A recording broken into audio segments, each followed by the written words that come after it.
Development Corporation Board at 3:05. Thomas, would you mind giving our invocation, please? Dear Heavenly Father, thank you for this day. Thank you for all your many blessings.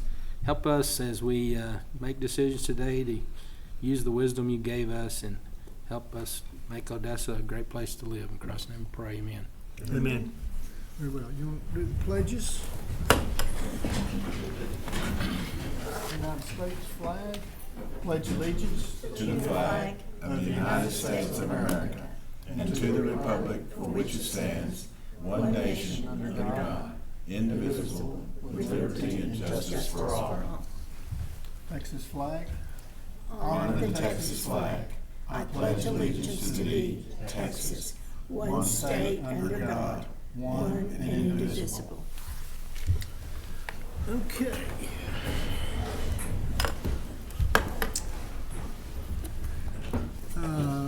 Any member of the public may address the ODC board regarding any of its agenda items before or during the consideration of the item. We're going to start out with this budget and general development plan meeting with their contractor proposals, and Tom Mansky with the economic development part of the chain, department of the chain.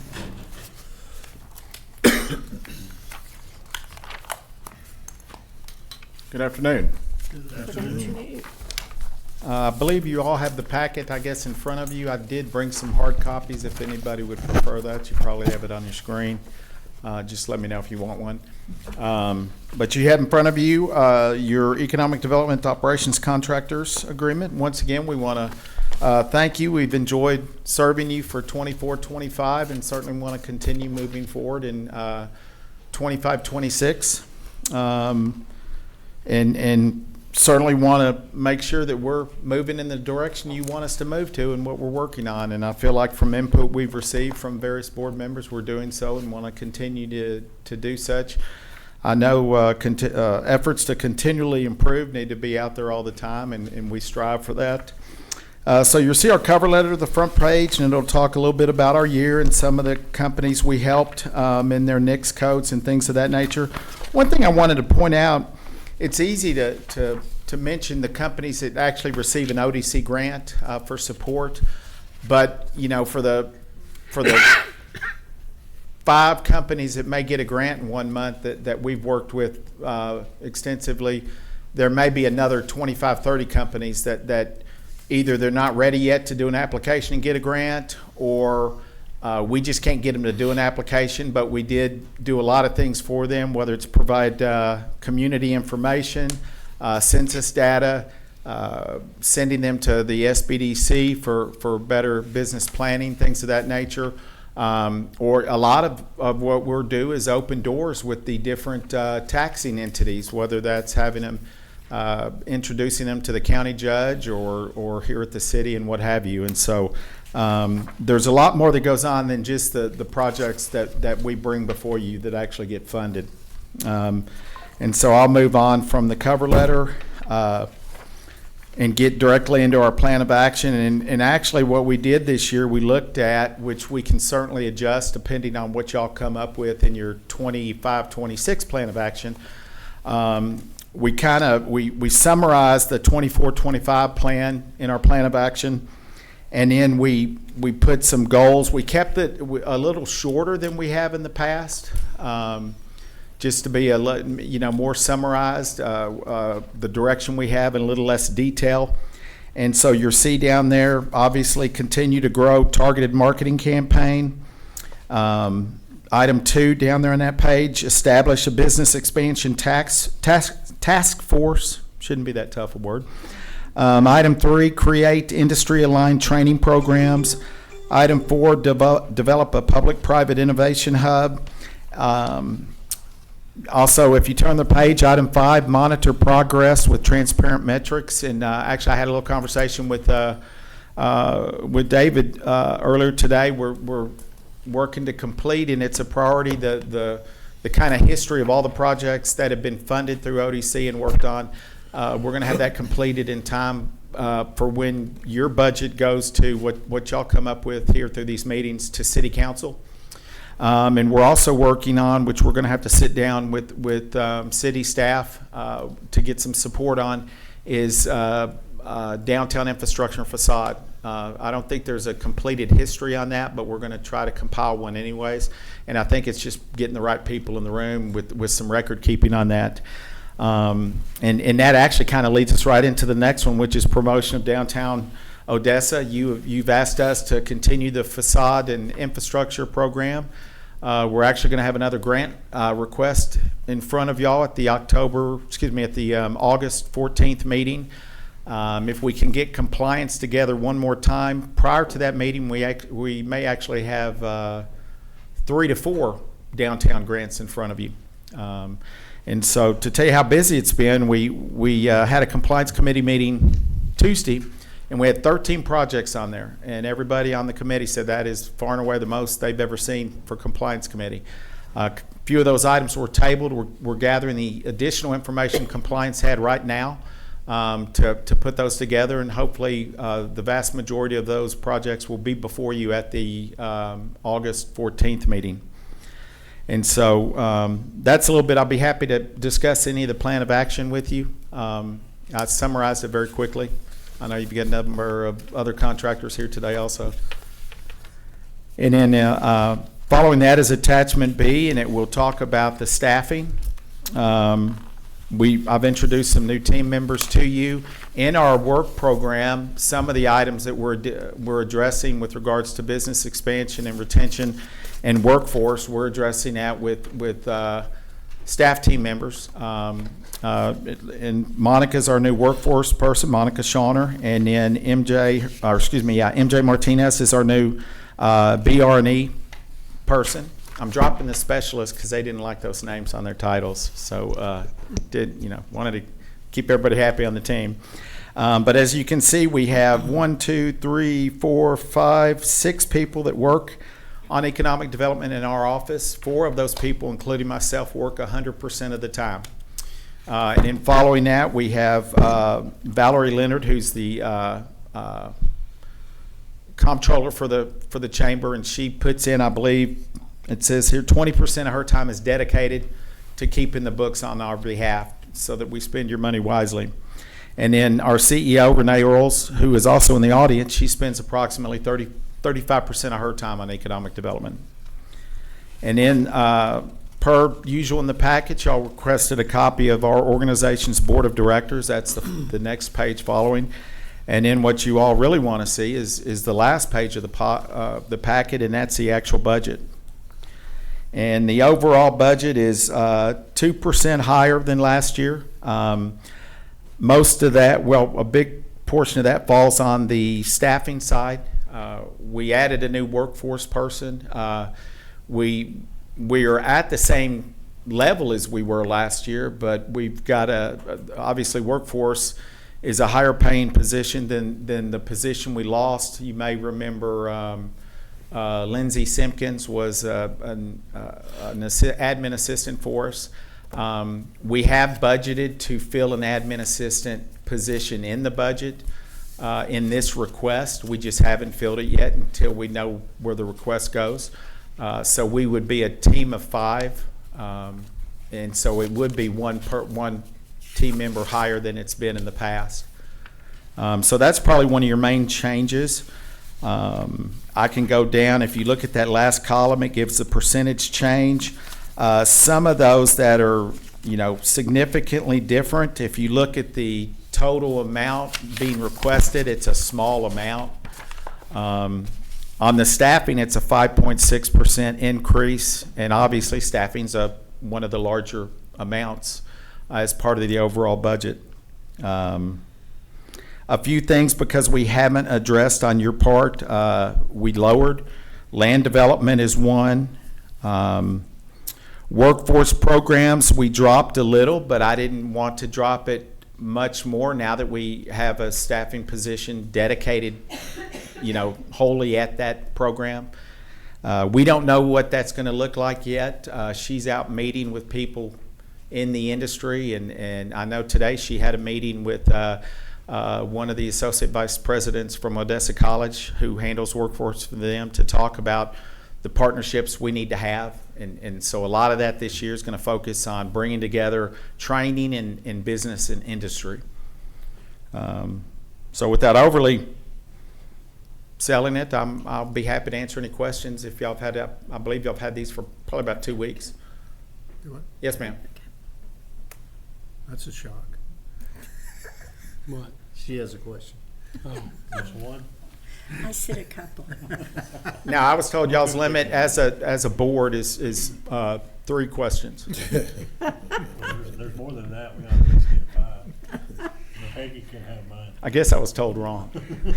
Okay, I was just curious on, since we've actually added a person at a higher rate, why the employee insurance went down almost $6,000, which is, about 10% of the total. Why did that go down with more? We're in a partnership. We're under the city's insurance, and they changed insurance programs as of, I guess, January 1st of 25, And it went down? and it went down. Wow, okay. And auto expense, did we have some people that were getting an auto allowance and are now or not? That seems like something that would continue at the same level. We had some that included fuel, and we've switched over entirely to, with new staffing, to allowance. Okay. And so the numbers worked out like that. And there was still there were some changes made prior to my arrival related to COVID. I think that some positions at the chamber, including in economic development, used to deal in a lease program. And I don't believe we have any lease lease autos anymore. at present moving Okay. forward. And they're not, I certainly didn't factor them in this budget. Okay. So, under land development, what exactly do you do on that? What is that? That was 45 looking or at if we 50,000. wanted to maybe tie a piece of property up. I'll be honest, I've mentioned it to a couple of board members, and it really hasn't moved much. I would love to see us someday in the future have a business park. I know we've had a good relationship, like with Grow Odessa. Land out here is difficult. And I didn't know how difficult until I came out here. I never had to deal with surface rights and mineral rights and all of the above in any other community I worked with until I came to West Texas. And so I've kept that on there. Now, we haven't spent any towards that, I believe. Now, if y'all remember, we have in our contract with you through the years, we audit at the end of our budget cycle, and any dollars we do not spend, we write a check back to the city.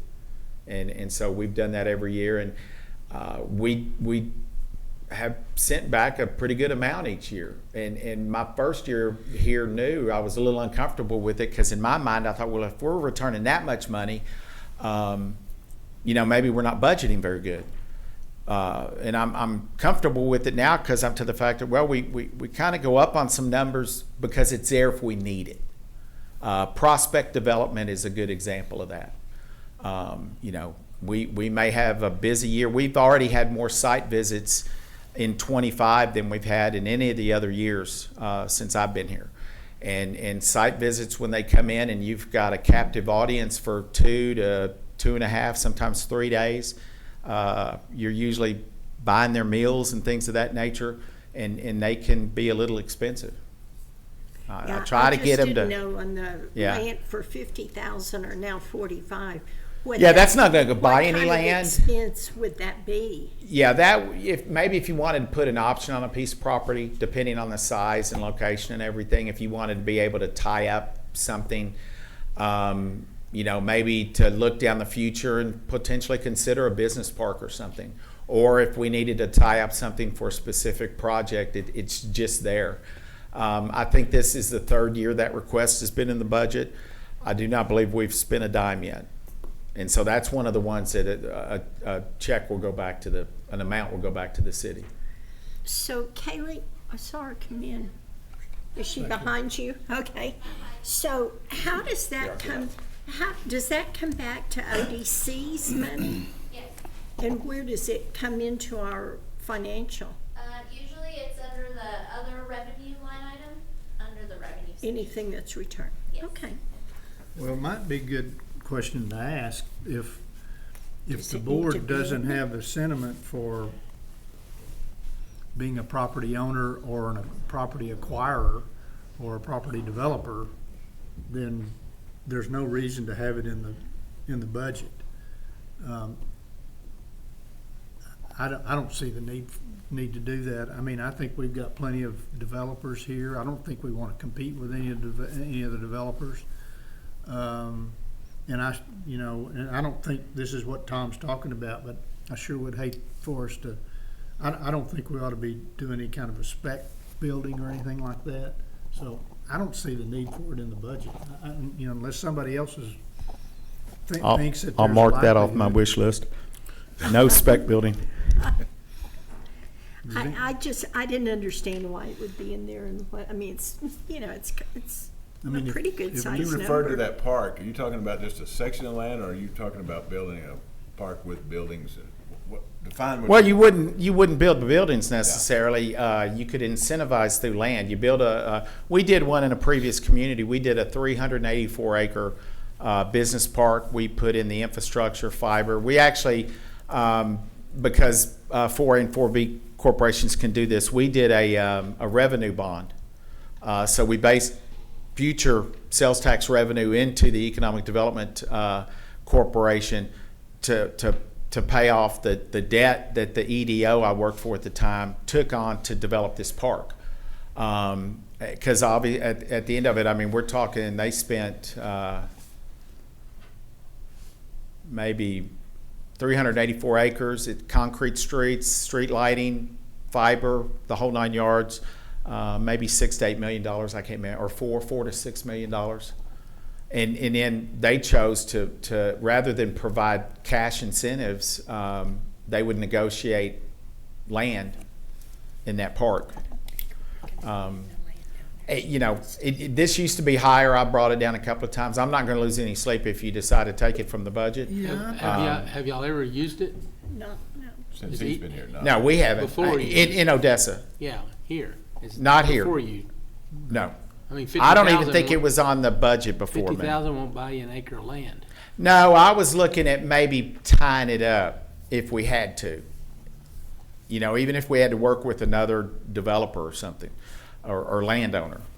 50's not going to get you a park or anything like that, but it could potentially tie up a piece of property for a period of time. I think I'd say two things. If we could always do that through a budget amendment. Yeah. If we Okay. want to. So that's not a problem. And then I think if we leave this in here, it says there's a potential that we're gonna do that. If the board doesn't have an inclination to do that, then I think it's a waste of time. And then I wouldn't ask that question next Yeah, year. yeah, correct. Okay. Noted. And the I other, guess, does anybody have an objection to removing that item? No, but I do have a question, because you see these guys come in and do this, especially one toward Pinwell now, somebody's come in and developed all that land out there and put large shop buildings. What would be the benefit if we'd have had, like you said, if we'd had 400 acres of that property anywhere down there before all those people started coming in and building these massive shops that they rent for $30,000-$40,000? Would that benefit the ODC to own it, like you're talking about, an industrial park? I mean, my personal opinion on an industrial park done right would be a benefit to the ODC, correct? Yeah. And some people have chosen strategically to go in that direction. Right. I know here through history it's been a different direction, but it's also another, it hadn't been a bad direction. Now, we've had some good partners along the way. Grow Odessa, they're a nonprofit and their mission is economic development. And so when we have, people walk in with their hands out every day with us. And some of that they'll say, well, we don't want to pay anything for the land, Right. and it's like, well, I didn't want to buy the lot my house is on. But Well, you said there's which politician, there's no such thing as a free lunch, wouldn't Yeah. that be true? Yeah. Might have been before our time, but I agree with it. But, I mean, depending on the legitimacy of the project and the effect it could have on the community through CapEx and jobs and everything, we try to do everything we can. And so we've worked with, one of our big data centers closed on a piece of land Friday, and it happened to be Grow Odessa land. And it's got the potential to be a generational investment in this community if we can keep it moving forward.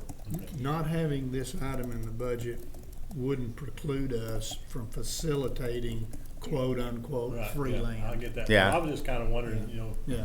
wanting to know what the benefit would be to have something like that. And I can see a future benefit, but that's a bigger, like, investment for us to talk about and decide if we want to do.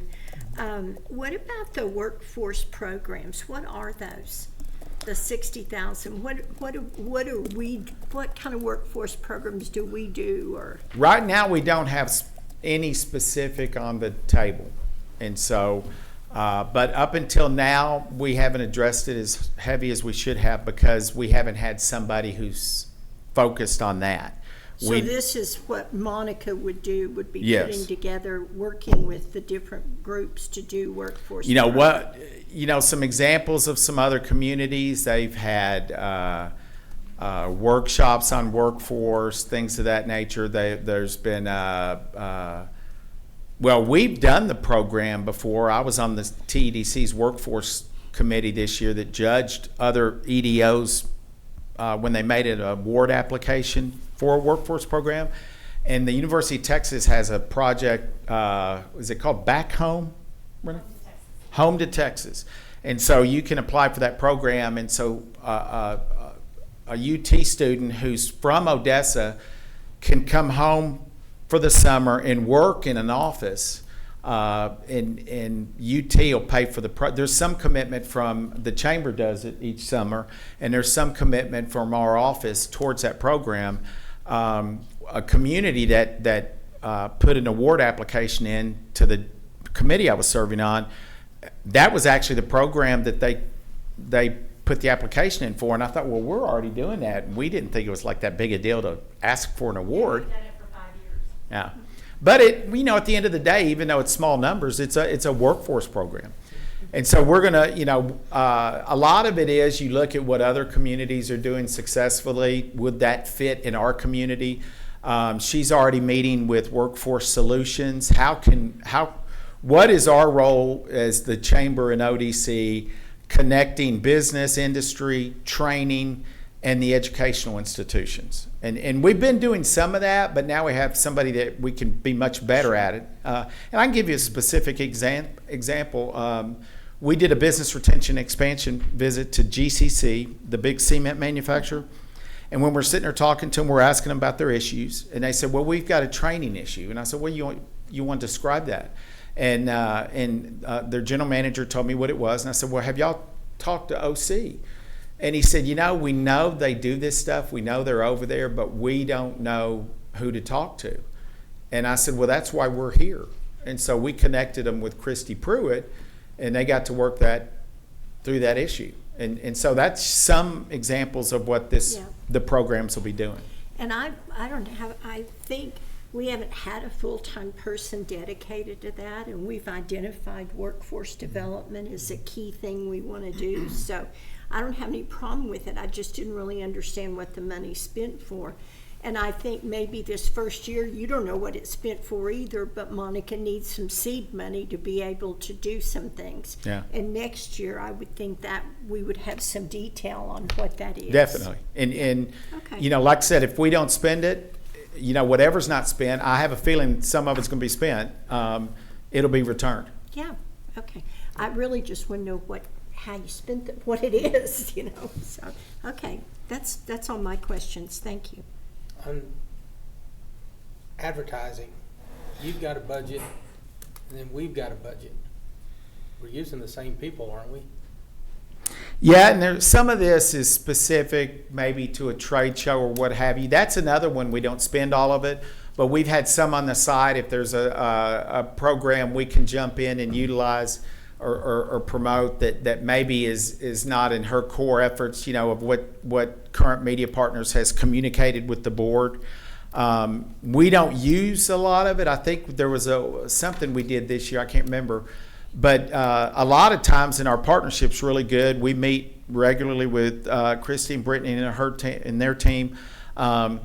A lot of it is, hey, can y'all do this? We saw this come along, and they'll tell us if they think it's a good or bad direction to take their promotion activities in, and they do it. But we do have a couple of things that we may jump in on and market out of our office.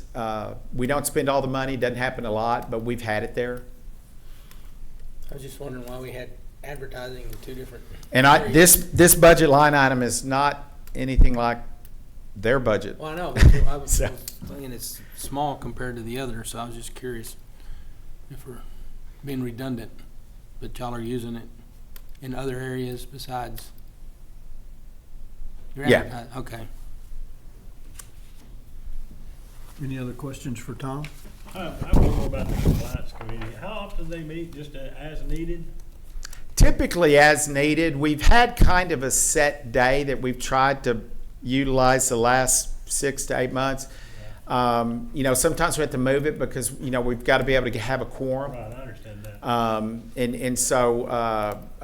But I know we were reaching out, telling them we needed to meet before this next meeting because of the number of projects, and we're going to try. We've got you sat through our meeting the other night. Yeah.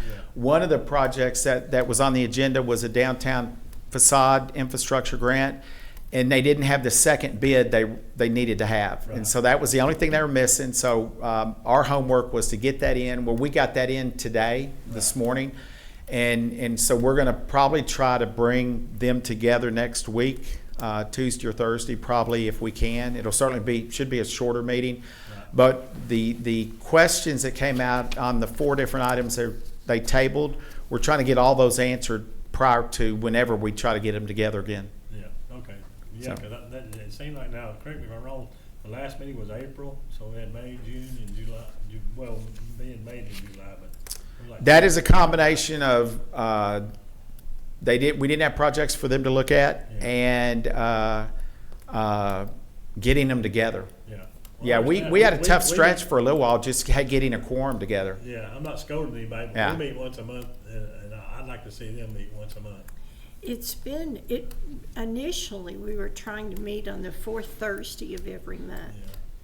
Yeah. And so people could put that on their calendar, Right. but, if there's nothing to meet about, No, there's I no understand point. that But I part. mean, they're really, I don't know if that's, Well, some of the Still the 13 items we had the Yeah, other so night. you had a floor dance card, obviously. Well, some of those, we had been promised applications for a couple of months. Yeah. And so that's part of what we're doing is we're reaching out to people on a regular basis going, hey, look, and what happened with this one, it was kind of the calm before the storm. Well, no, it was the storm. All of a sudden last week, they all hit us and said, well, we got to be considered in August. Well, hey, we've been talking to you for 6 months now, Now you have to have it done overnight. Yeah, it's their problem. Whatever we can do to make sure they meet more often would be better. So you're not done with that. 'Cause that was a lot you could just tell some of the members of the compliance committee, that was a lot for them to take on. Yeah. What- And I applaud them. For those who weren't at that meeting, they had a ton of paper, Oh, yeah. and you could tell from the discussions, most all of them at the table went through all of it, Right. or most of it. Oh, yeah, I So, understand. Okay. I Thank had a you. ton of sticky notes. any other questions? Anything else? Thank you, Tom. Thank you. Thanks, Tom. Christie, Current Media Partners.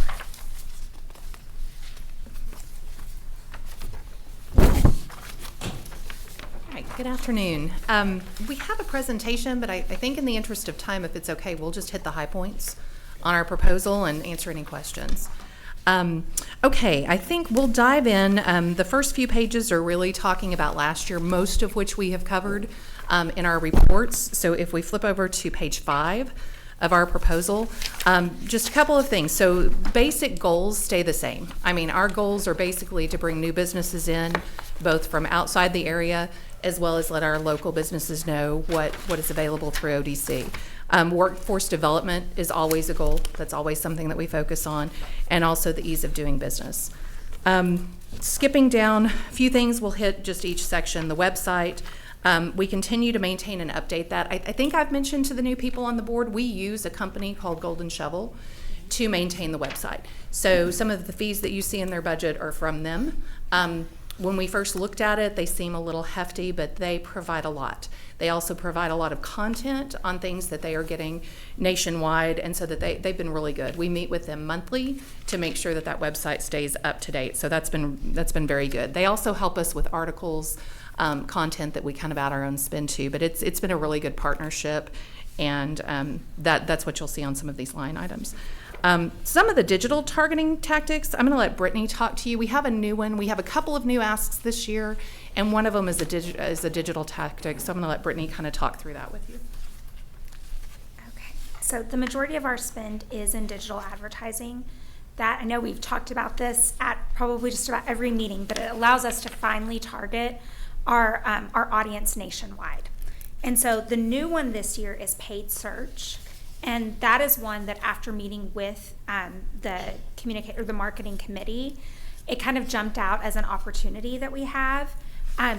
Through paid search, we're able to, whenever someone is just going on Google, for example, and searching for, anything that a site selector may be searching for, or someone who's searching for where they're going to relocate their business, this will actually put you in the very top 3 of all of the Google search results. So, in addition to everything that we do with Golden Shovel on SEO, it really allows you to kind of jump above the competition and go to the very top of your search page. And so that is one that we have added in as a test for this year to see how effective that is for you guys. And it's triggered based off of specific keywords that people are searching for. So when someone's searching for either an industry that we think is perfect for this area, or they're searching for certain characteristics of an area, we're able to kind of jump to the very top. Then also we have our paid social. So for paid social, we primarily rely on LinkedIn when targeting specific industries.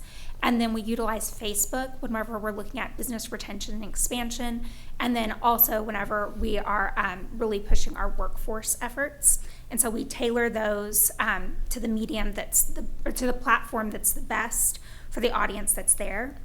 And then our targeted programmatic digital, this is where we have the ads that kind of follow you all around the internet, no matter what site you're on, that are based upon industry. So we're targeting people that are decision makers within our target industries through those programmatic digital ads. And I think on some of those, like Brittany mentioned, so you'll see in the budget, I mean, the bulk is definitely in this area, but to get that nationwide target audience that we're looking for, we feel like this is the most cost-effective way to do that.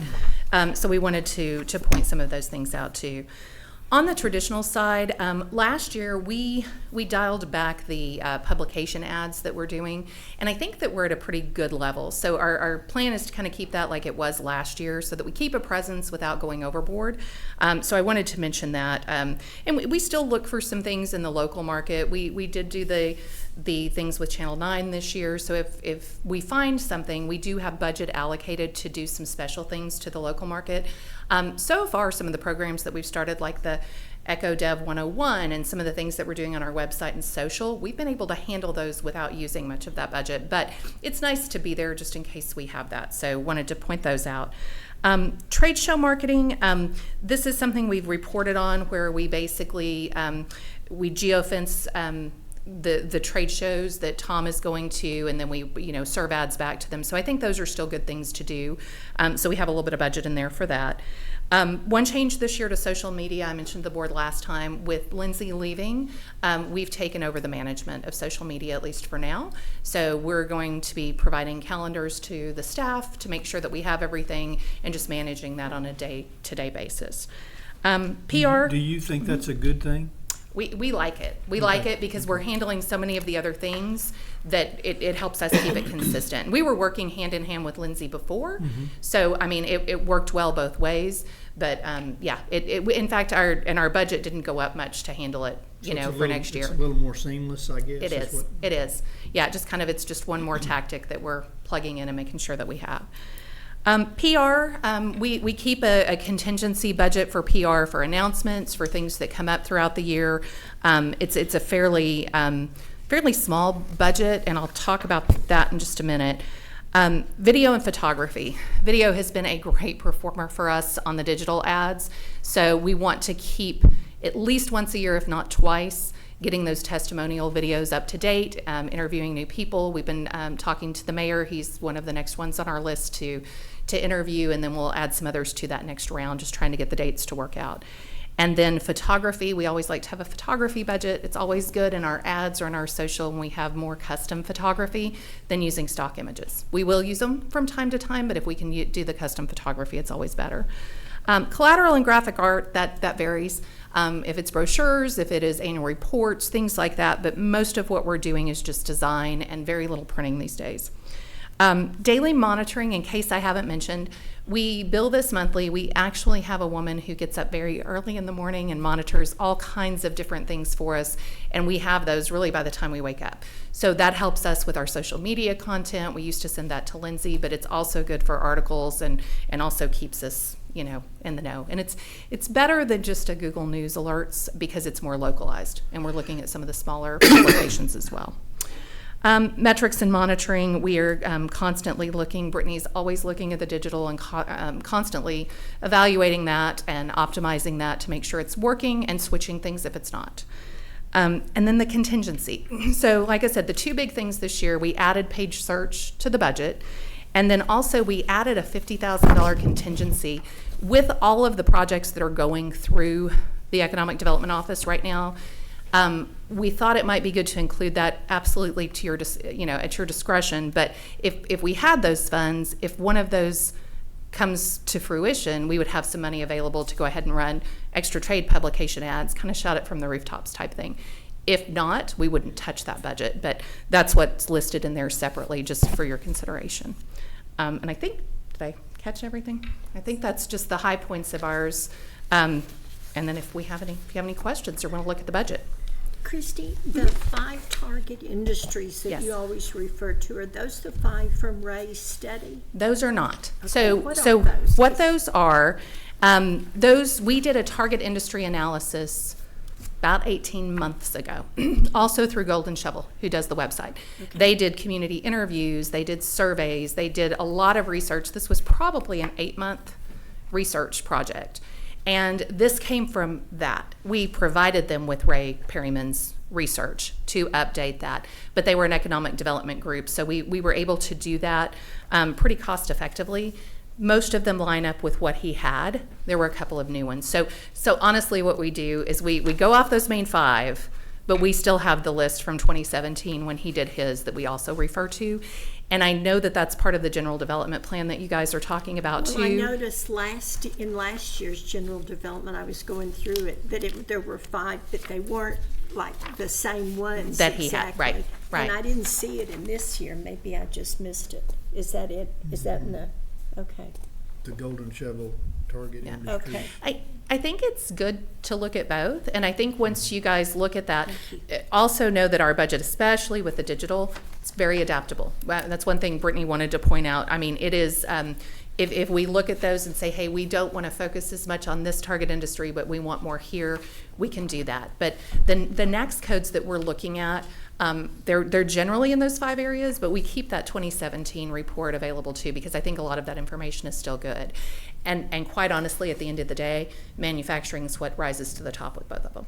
So there's that too. I think it's important, and I think everybody knows this, but I don't think it hurts to remind everybody that the chamber's budget, we basically we pay it out quarterly, as I recall, and then at the end of the year, if they haven't spent it, then they return that to us. And Christie bills us monthly Correct. for actual work that's been done. Correct. And whatnot. So this is our budget number, but you know. Typically with the advertising committee, about quarterly, I'll send a budget to actual just to kind of see where we're at. We did have that native content that we were doing with Golden Shovel this year that wasn't budgeted that we worked in. But now we're still under budget considerably for the year. And of your budget, like 360,000 is the paid, it's for media buying, It is. right? It is media placement. That's exactly what it is. And those line items, we try to put most of it in the, the external buys because they're the more expensive buys. Now, if the board comes up and tells us, the new plan is workforce, we will shift those numbers, of course, basically based on whatever, the direction we have from you guys. So if that 110,000 increase, 36,000 of it is that paid search, Correct. the new thing. And Correct. 50,000 is the contingency. Yes. And then the rest are just little dabs here and there. Absolutely. That's exactly right. A little bit in social, a few things here, Yeah. but for the most part, that is by far the bulk. Yes. Okay.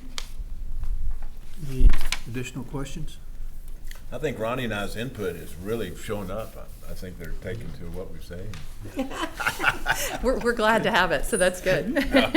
Congratulations we've to our thoroughly enjoyed this. advertising committee. Yeah. They haven't taken their own life yet, so they're doing good. They've been pretty easy on us, so we just try to keep them up to date, and it's been good. Okay. So, all right. Thank you. Thank you. Thank you for the great job you guys Yeah. do. Thank you very much. Chris Walker with the Black Chamber.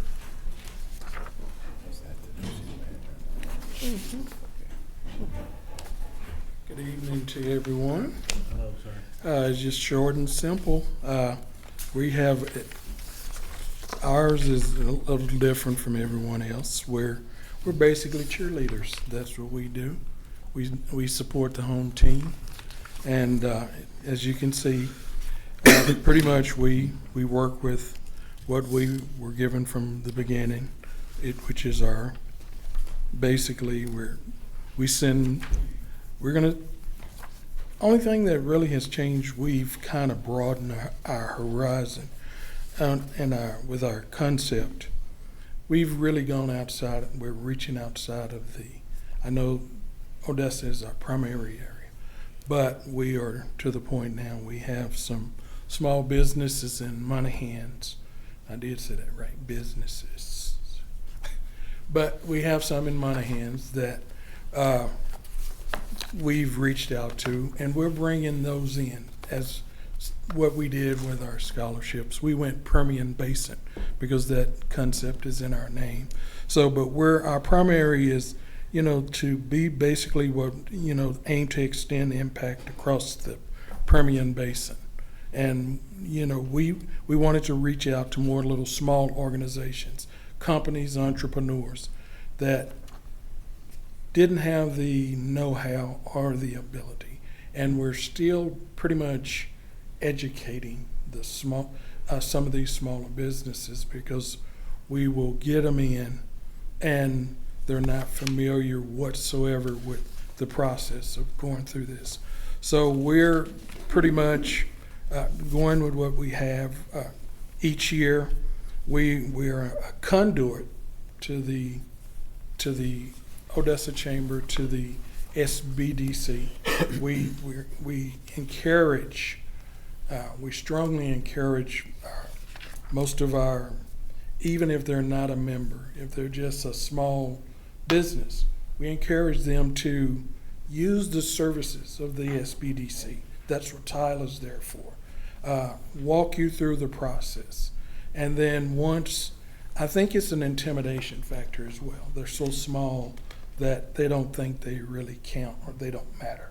So this is one thing that we're going to try to do this year is reach out to some of these other areas, the Monahans, the McCameys, because we get calls from these areas to say, can we be a part of the Black Chamber? I said, not just the Black Chamber. You can be a part of the Odessa Chamber as well. And we have a lot of our members from Midland. So pretty much all of our, we pretty much changed one of our committee members that help us work on we dropped one young lady, and Miss Kaylee Pride took her place, and she has 30 years of experience in all in dispatch and management. So she came on board to pretty much help us with that. Our board of directors has pretty much stayed the same with some changes here and there. Where our proposal, we're pretty much, we're small, but we're ambitious, and we want to do more. And sometimes you get that attitude that you want to do more than you know you can do, and we get kind of trip over ourselves.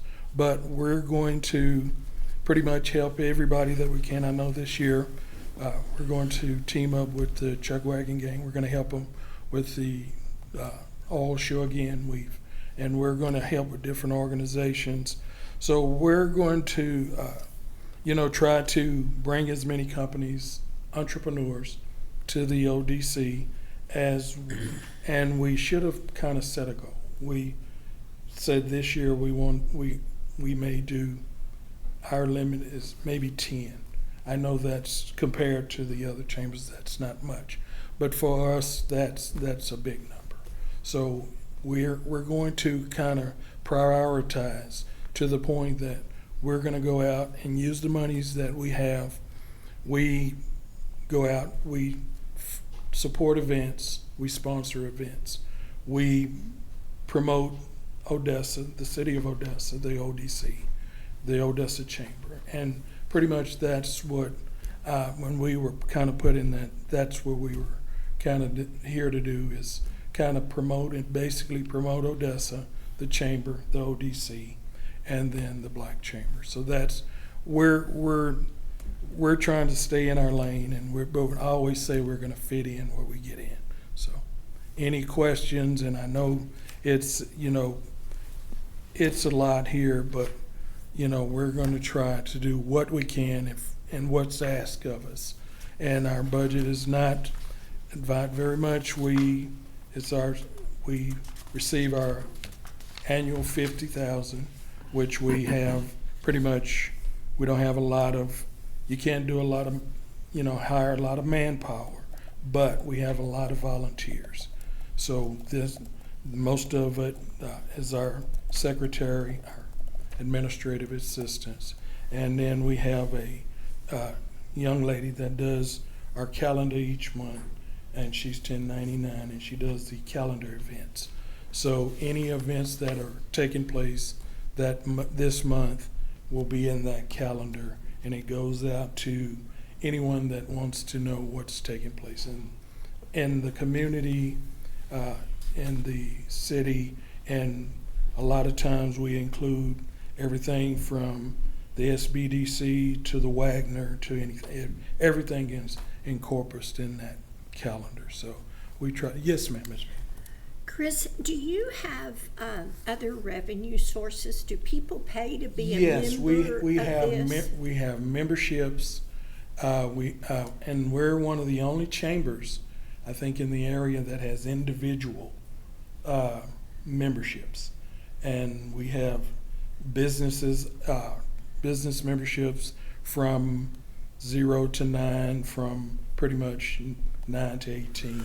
So we do have businesses, we do have individuals, and we do have sponsorships. So this $50,000, about how much of that is your budget? It is probably 60% for what we Okay. operate. I just wanted to get a feel for. Yes, ma'am. Okay. Chris, if you defined success as a business that you worked with getting off the ground and becoming successful, how many businesses would you have to work through to get to that one? What's the ratio? Is it 5 to 1, or would you?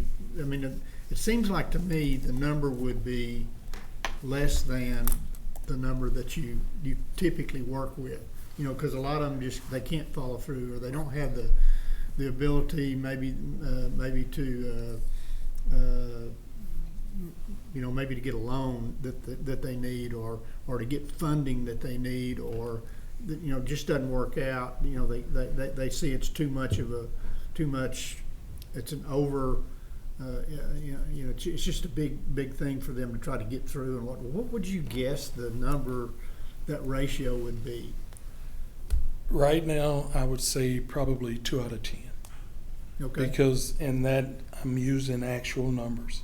We started with 10 small business entrepreneurs, and we have 2 that have pretty much stayed the course. Okay. And you, like some of the meetings, first thing I'd always say, they have problems finding financing. And the deal is that we let them know, and we let them know this is very important. And I know a lot of it goes back to a lot of their history and their background. You have to be able to have the type of credit score that when you go before someone to present your idea, if you're looking for financing, we cannot help you if your credit score is to the point that no bank will, because we've actually had some banks contact us to have us to refer them some potential customers. We have sent them in, and they just did not qualify, and they were not qualified. So for you to get to your goal of 10, the 10 successes, then it's going to take, you're going to have to go through 50, and that's why 50 interactions. I that's why we're kind of reaching outside of the Okay. Permian, the realm of Odessa, because when we talk to the young the gentleman in Monahans who has the donut company, we have a young lady who has a floral company. And they communicated with us to how can we potentially benefit from the Black Chamber. So we decided to, if we can't make the numbers work here, we need to kind of broaden our horizon, and that's what we're going to do. Reach outside of Odessa. Okay. And we hope Thank that's you for okay. that, for being that resource. Yes. Yeah. Any questions, comments? Thank you, Remy? Chris. Right. Thank you. Tyler, the SBDC. Good afternoon. Good afternoon. Thank you for allowing me the opportunity to present SBDC's proposal for 25-26. I want to first off say how grateful we are for your support in the past. I think it's been an excellent relationship, certainly from our perspective. We are proud to serve as one of the sub-centers for the Northwest Texas SBDC. There's 6 of us in total. We provide no-cost consulting, training, research in a 16-county area for our little section of the Northwest Texas. Thanks to your support, we've had a measurable impact in the last year. We consulted with just about 500 clients through 2,600 sessions, helped launch 33 new businesses, supported the creation of 136 new full-time jobs, and supported another 2,200 jobs. These efforts led to about $10 million in capital infusion, and about 80% of those businesses that were started and or received capital infusion were from underserved communities. That is a phrase that is about to go away. It will no longer be used in the SBA world, but I'm still pretty happy with it. So I like to talk about it. For the upcoming fiscal year, we are requesting $98,159 to support 3 full-time professionals. That's 2 business consultants and 1 program coordinator. It represents 47% of their salary and benefits, and that represents 47% of their time is spent with clients from Odessa. So that's kind of how I always gauge it every year when we do this proposal, is what's the number, and that changes. That is down 6%. For the last 7 years, we've had a very steady, long-term group, but we did have 1 turnover within the last year. It was our program coordinator. She went back to teaching, God bless her. And her replacement was hired at an entry-level salary position. So that's why the numbers is down from the request from last year. So, of course, the responsibilities include consulting with clients, doing workshops, providing research, but also now disaster assistance. The SBA, as I'm sure everybody's heard, their workforce is down substantially. They are still not allowed to hire anybody, so as their lone remaining service provider, some of the disaster assistance has fallen to us. That primarily means informing people about disaster assistance and what they need to do to qualify. We will not make the decisions at all on whether they qualify or not, or how much they get. So I want to be clear about that. We're not, that kind of liability is not coming on our, not on my watch anyway. So this funding, the 98-159, will allow us to continue to deliver high service impact for business planning, financial analysis, market research, and specialized training, including new workshops in artificial intelligence for small business owners, cybersecurity for small businesses, and intellectual properties for small businesses. Those are 3 specific topics that we will have to hit pretty hard and heavy within the next 12 months and going forward, quite frankly. One of our Kathleen McNeil, we call her Kat, she is actually going to attend AI University by Google here in a few months, or a couple of months. So she'll come back and she'll kind of be leading that effort on our behalf. So I think that'll be really good. It's a time of economic transition for, not just Odessa, but everywhere. I believe our role is more critical than ever. We aim to equip our small business owners with the tools and strategies they need to adapt and survive. Everybody's having to do more with less, in particular people. So there are things that can be done to help with that. Obviously, personnel talent you can never truly replace, even with AI or anything else, in my opinion. We do deeply value our relationship and our partnership with Odessa Development Corporation and the board, and look forward to continuing that. Any questions? Yes, ma'am. On the percentages that the ODC local funds pay for Daniel and Kathleen, those amounts that we're paying on them, their salaries went up, but the amount that is allocated to Yes. Odessa went down. Well, what I've done is I went by the total percentage.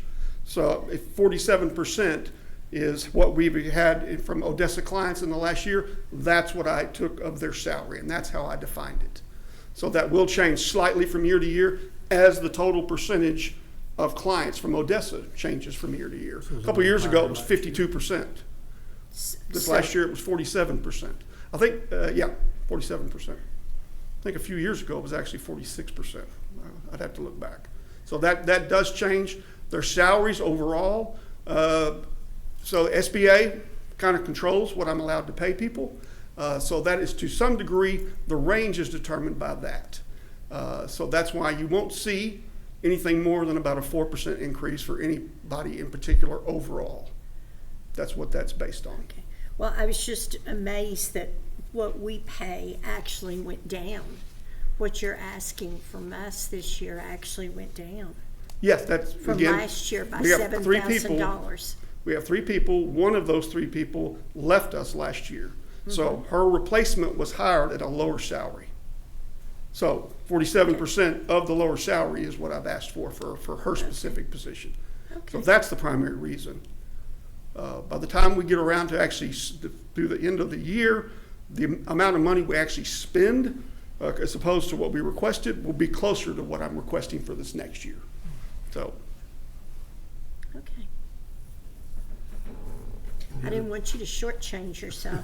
No, and I appreciate that. I have a hard time justifying coming up with a number any other way than what percentage of our clients from Odessa are coming to us.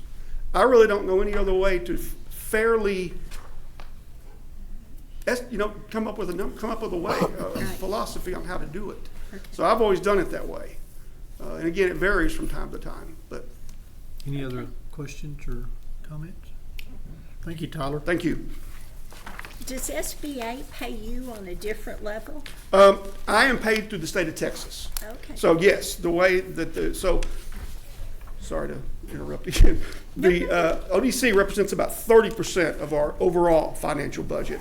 I am paid from the state of Texas. That's just traditionally the way it's always been done. There is no law or anything like that. It's just the way it's always been done. So we get the benefit of you and don't even have to pay for you. Thank you. I'm glad you see it that way. And then our student workers are typically also going to be paid out of the state funds as well. Okay. So, Thank all you. right. Thanks, Tyler. Thank you. James Motran.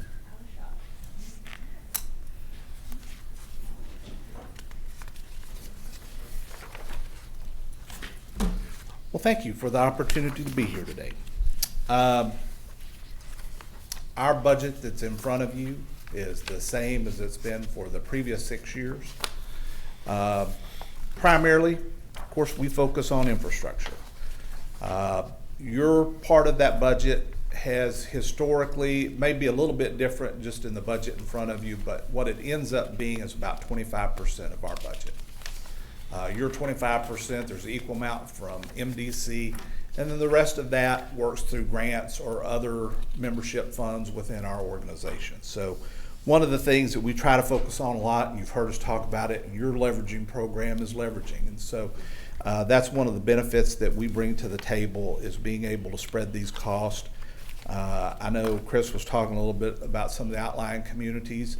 And just to give you an idea, because it is important, is the Permian Basin, we try to bring in additional funding to have a lot of collaboration out there. Andrews, McCamey, Pecos, Monahans, Lamesa, Upton County, those are some of our other members from those outlying areas, even though primarily the bulk of our work really focuses on Midland and Odessa.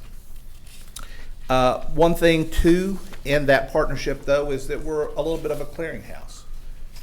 We have representation from ODC, MDC, both chambers, both cities, and both counties, along with private business individuals within this group. And that's a good thing because it allows us to have a lot of conversations, to understand what's going on in the area. The best example I can think of this in the last couple of years has been Yukon. You know, that's a huge project here in Odessa. You actually have a couple of them. There's 2 overpasses there. But then the segment of Yukon that's extended, that was a private developer here, but then also working with Midland County and another one of our private board members to donate right away and extend that all the way out to 1788. So to take something, make it bigger, make it better, make it more comprehensive as we move things around. Over the course of the last year, you always hear me talk a lot about I-14 and I-27. Those are exciting things. But really the main focus of Motran has been looking at Midland and Odessa and getting in, out, and around. And that comes back to our focus with both loops through the leveraging process, but also our work on, in your case, US 385, 302, in the case of Midland 349, 158. And I will tell you on the good news there's about $40 million that's going to go on 302 to extend out that 4-lane divided further through Ector County and on towards Kermit and Winkler and that area. So we think that's another big win too, because it's about getting people here and it's about getting people around. We've talked a lot about Loop 338 here as of late. I think that's a landmark project, and again, I want to thank you for your foresight. I know Tim was here in the original phases of that. Peggy, you were originally on the council then, as we've looked at that leveraging program, and it's been very, very, very successful and paid a lot of dividends. Our real focus in this is to get more money. That's the end of it. I mean, you can solve all the problems with more money, and get that additional funding above the normal program line of funds. And again, working with you has been a great partnership in that. I think one thing that I'd like to point out too, we also work with Christy and Brittany as well on our social media stuff. And originally that came about when we were trying to get the additional Southwest Airlines flight to Austin here. You know, then we kind of came into the COVID period. It was a very difficult time having these meetings and things like that. And then we realized these young, devious ladies can geofence things and put messages into people. And so we started through LinkedIn and people's job titles, who they worked for, through fencing the Southwest Airlines headquarters, started inundating them with great information from Dr. Perryman. And it was very successful, and it worked very, very well. It's a little bit devious, but it's great, and it worked on our behalf, so who cares? As we realized that, we tried to take that and extend that on. We worked with that a lot with Delta, with a lot of others. And so one of the things that we try to do, I know we're working on right now with Loop 338, is to tell that story beyond our borders. And so what we do in social media marketing is not local. It is all to business developers, corporations, decision makers, all those sorts of things, as we try to bring back more funding and showcase all the exciting things that are happening here and the investments that are being made. And I mean, I know that's not a great economic development story, but I do think it's important because people need to know what's happening out here. They need to know the tremendous economics. They need to know the investments that are being made. And we find that it gets a lot of positive rub from that. So with that, I'll keep it short. I don't have your budget. Was it in your packet? I don't have a budget for you. And I don't know how much your request is. It's in this, but it's not detailed in this. It says 142.5. But, I don't have that. but that's, it's not in his proposal, is No, what I'm saying. correct. And I think somehow it got left out of our package. 'Cause Okay. Well, you've we'll got get it to great you. information. I just don't have the budget you're talking about. We'll send it along. My apologies. The total is $142,500. Which has Yeah. been what it's been for Right. 4 years. 5 And years. that's on our total budget, but for your package, I don't have any, I don't have And that that. 142.5 is what percentage of y'all's total revenue? How much are we funding? It's roughly, it comes out on average to 25%. One of the things that's difficult, Tom, so we have a $50,000 membership that's every 2 years. So they pay it once and they count that for 2 years, so it's really 25. So in one budget cycle and this one's a little different, but that's what's happening there. But for a $50,000 member, you just say you can do whatever you want to do. That's great. Give us the money. Yeah. I think one of the things that's interesting to me, if you take a really simplistic look at this, I think the return on investment, think about $142,000, and you took just the state funding that we got, and if you took the state funding and cut it in half, the return, I mean, is still phenomenal. So I think the community's coming together to form Motran has been a win all the way around, and I think it's money very well spent. But we I need to absolutely have the agree. details on it. Okay. You'll have it. All right, great. Thanks, Thanks, James. James. All right, Kaylee.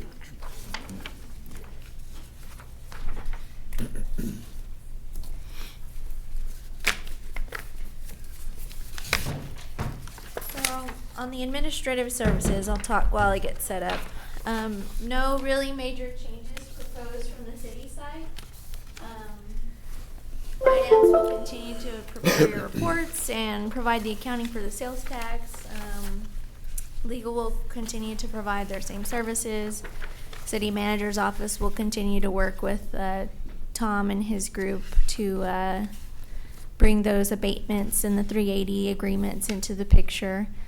We're not going up on our administrative fees except for a 1.5% inflation factor, which is kind of a rate that we use across our city budget as a whole on our internal service fees and things like that. So yours, because the number's not in this either, but it's in this, so the city is going from 189,377 to 192,218. Mm-hmm. Correct. All right, so how much of that is accounted for in heating and air conditioning? What do you mean by that? Can you explain? Well, if we raise the temperature in here, it would save some money, right? Yeah, but I'd be miserable. Yeah. Are you sure you want to do that? I'm not so sure I'm positive I want it.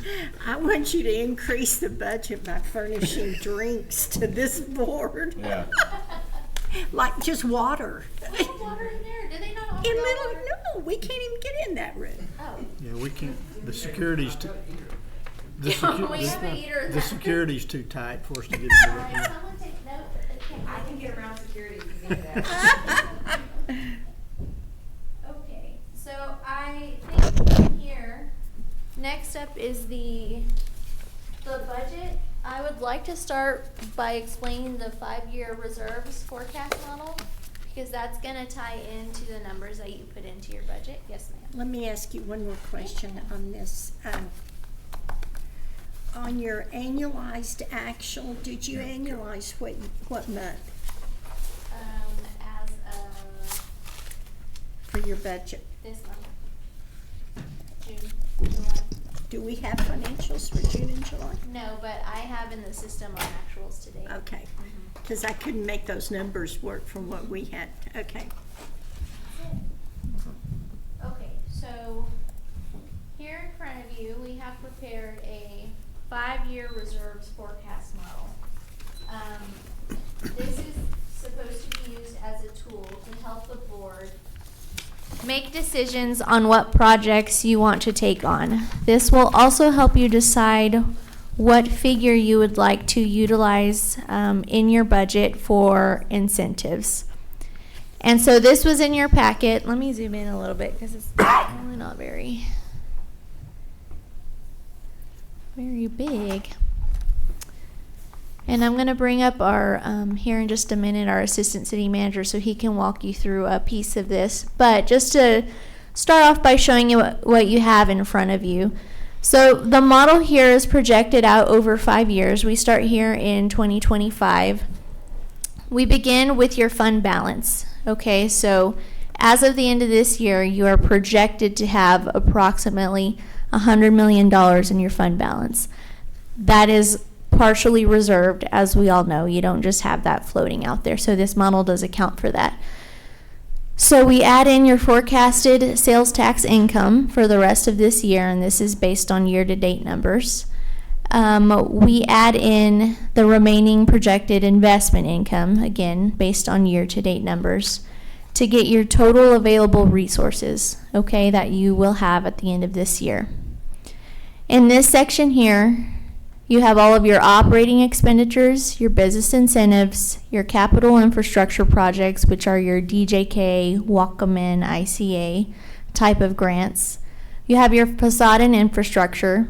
You have your TxDOT projects that are reserved on your books.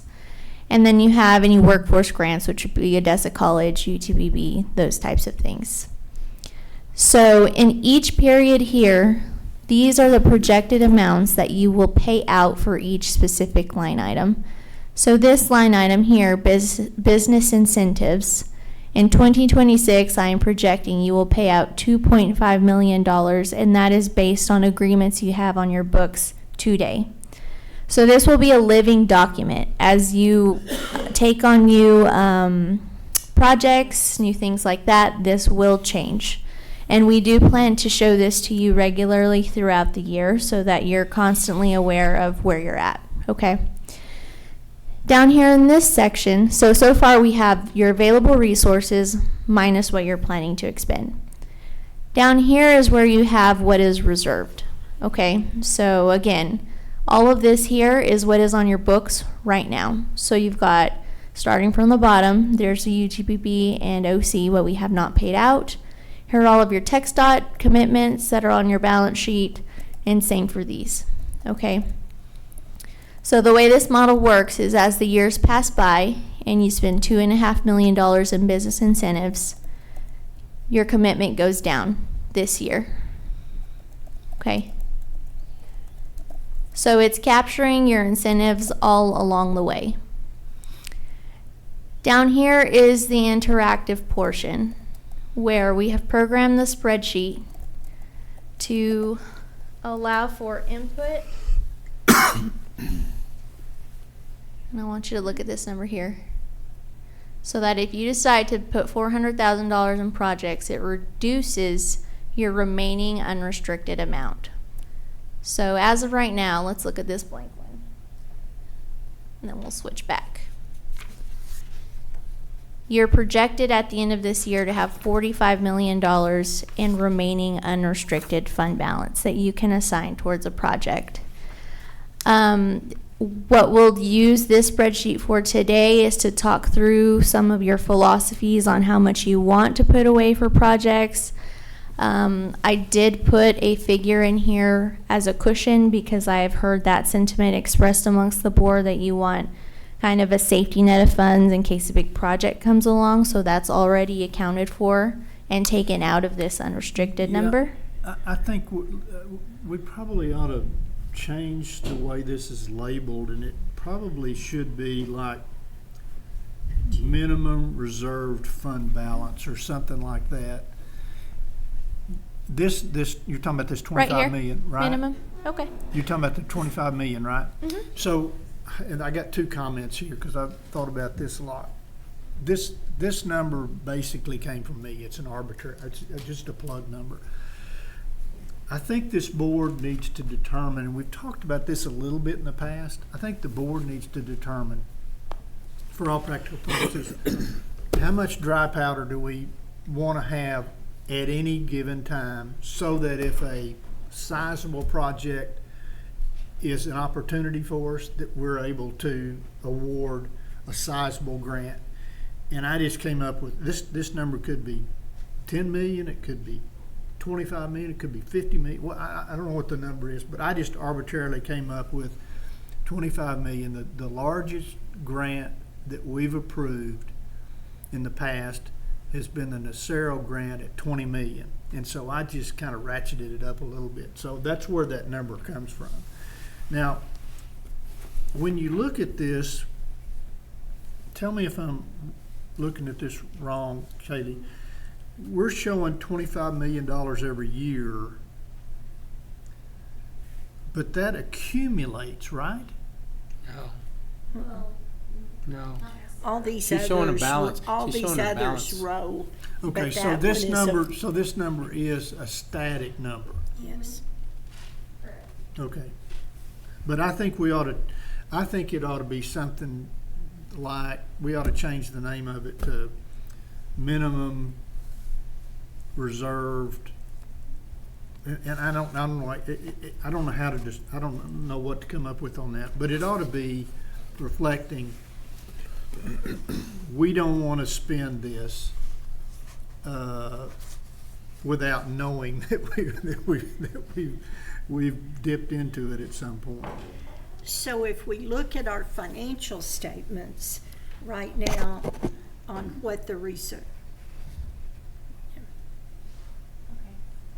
if we look at our financial statements right now on what the unrestricted balance is, it will be the total of, it will have the 25 million added in it. Of the unrestricted? Yeah, right now on our financial statements. Yes. Because it's taken out for this purpose, Correct. but it's in our, Right.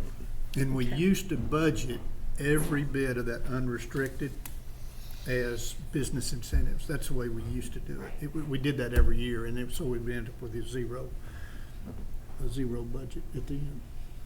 So I think I might suggest on that line, maybe just reserved type A projects here, for the 25-minute. reserve 4. Just a suggestion, reserved type A projects. Well,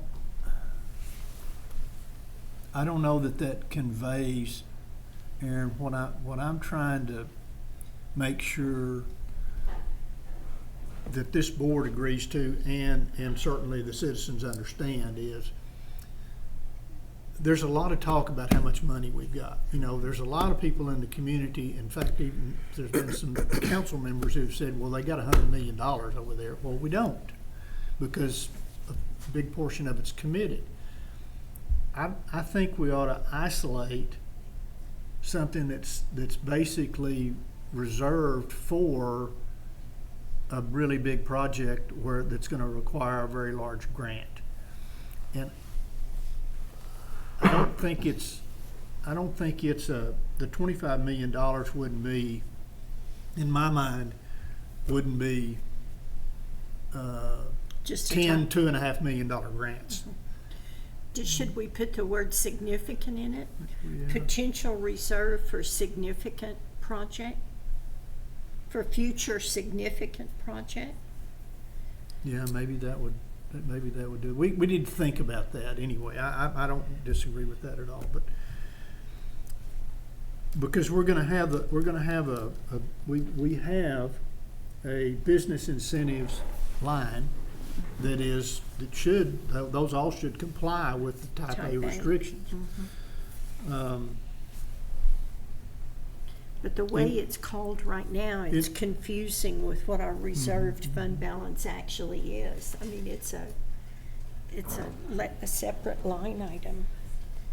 I'm sticking to these seats. Minimum large project reserve or something like that.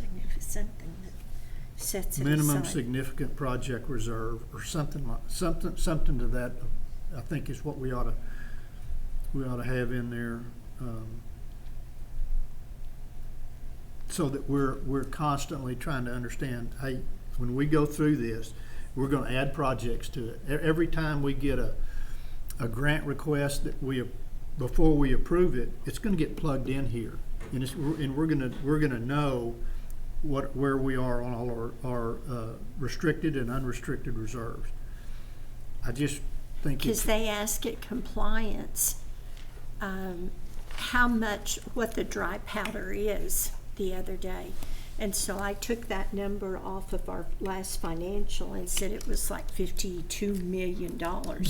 Well, what we're really saying is it's 52 million less we've got a little stash set across here of 25 million.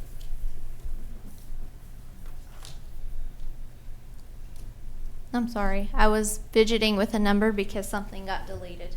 Okay, so the one number we're working with is 34.6. Right. That's Which is, it's the number in your packet, it just didn't reflect on the spreadsheet, which is weird. Okay, so,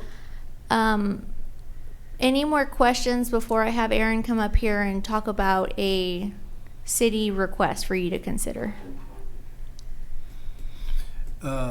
Before he starts, I think I'd like to comment. We've had a preliminary conversation with regard to I think it's really important that this reserves analysis and our budget include the potential for spending some money on city projects. And I think that's the reason that he's going to come to us. My understanding is that there's some support from the council for these types of projects and whatnot. We haven't approved any of it. None of it's been submitted to us or anything, so there's no done deal or anything, but what he's going to talk to us about is potentially, because I think it's really important when we do our budget. Go ahead, Aaron. Thank you very much. Would you mind showing them the spreadsheet with the two projects that we're talking about? So out of this year's budget, we show a $5 million project, which is actually part of a larger utility relocation project for Interstate 20 and that project, that expansion out there, which is basically a 5-year project to expand I-20. And the idea there is actually a loan from the ODC, not for the full $66 million, but for a total of, I think we put in there. It's 15 in future periods and 5 in this current period. So 20 million. So basically a $20 million loan, if you will, from ODC to help us with that project that would then be paid back about 2 years from now, 18 months from now, 2 years from now, you would start seeing those payments come back, and then as the reimbursement came from the state, then it would go back into ODC's budget, making that $20 million, if you will, whole within by 2029. So that's that $5 million that comes out of this year's budget, and then $23 million next year, but that's $15 million for a grant, and then $8 million for 2 thoroughfare projects, one being 16th Street and one being 52nd Street. So these would be thoroughfare projects that would obviously I believe fits squarely in a type A project for infrastructure to promote the economic prosperity of our community through, again, through infrastructure improvements, which certainly help us receive or distribute what we're producing to the world. You know, there are that infrastructure is critical, just as the interstate system is critical to the nation's gross domestic product, just as the state highway system is critical to the state gross product, so is the city's thoroughfares to what we produce and distribute to the world. So with that, and those do fit in our thoroughfare plan. So, and we've put a couple other projects so that you could see what we're asking for over time. So again, on the bottom right hand of that screen, you can kind of see the list of city asks from 26, 27, 28, 29, and 30. The relocation loan, which is $15 million next year, $3 million for 16th Street, $5 million for 52nd Street. Then the year after that, Grandview, $8 million, 52nd Street. Year 2, that project is divided into 2 parts, $4 million. You say, what are you doing to those streets? Widening them? Just rehabbing them? And improving them. I can give you a full list of what we're doing to those streets, but yeah, there would be improvements. Is it going to increase the flow? Are there going to be more lanes? Or are we just redoing the streets that need to be Some would be rehabbed, and some would be rebuilt, and some maintained. So I can get you further detail what Joe's got in mind for each of those projects, but all in all, it would go to support the infrastructure, at least maintaining it for sure. Okay, like 16th Street, are you gonna start at West County Road and go west toward the loop, or what are you gonna do? Or do you know? I don't know the full extent of the project. That one. And then 32nd Street, what is it gonna be, crossing 338 going east? Same thing. I don't know the full extent of that project, but we can certainly get with Joe to give you the full detail of each one of those projects. Yeah, I mean, I would like to see what it's for, especially, and the problem I have with the Interstate 20, as much as that's a mess all the way through there, is why is the state of Texas wanting us to come fix their own highway? That's an interstate fund. That is a great question. It's I-20.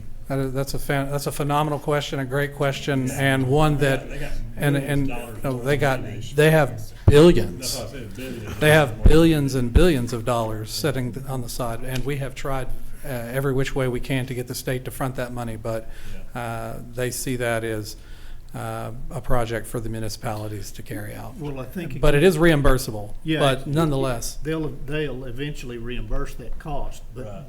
they won't front it. Right. and Well, so now I'm gonna throw something out there. Isn't Brooks Landgraf on that committee for? Yes, he is. Okay. Yes, he That ought is. to be enough said to take care of that for us. yeah, I would. You know, again, we've worked with TxDOT trying to get this done, but now we could go to them for a loan, but the problem is the interest on that loan, right? So we have a $60 million project in total.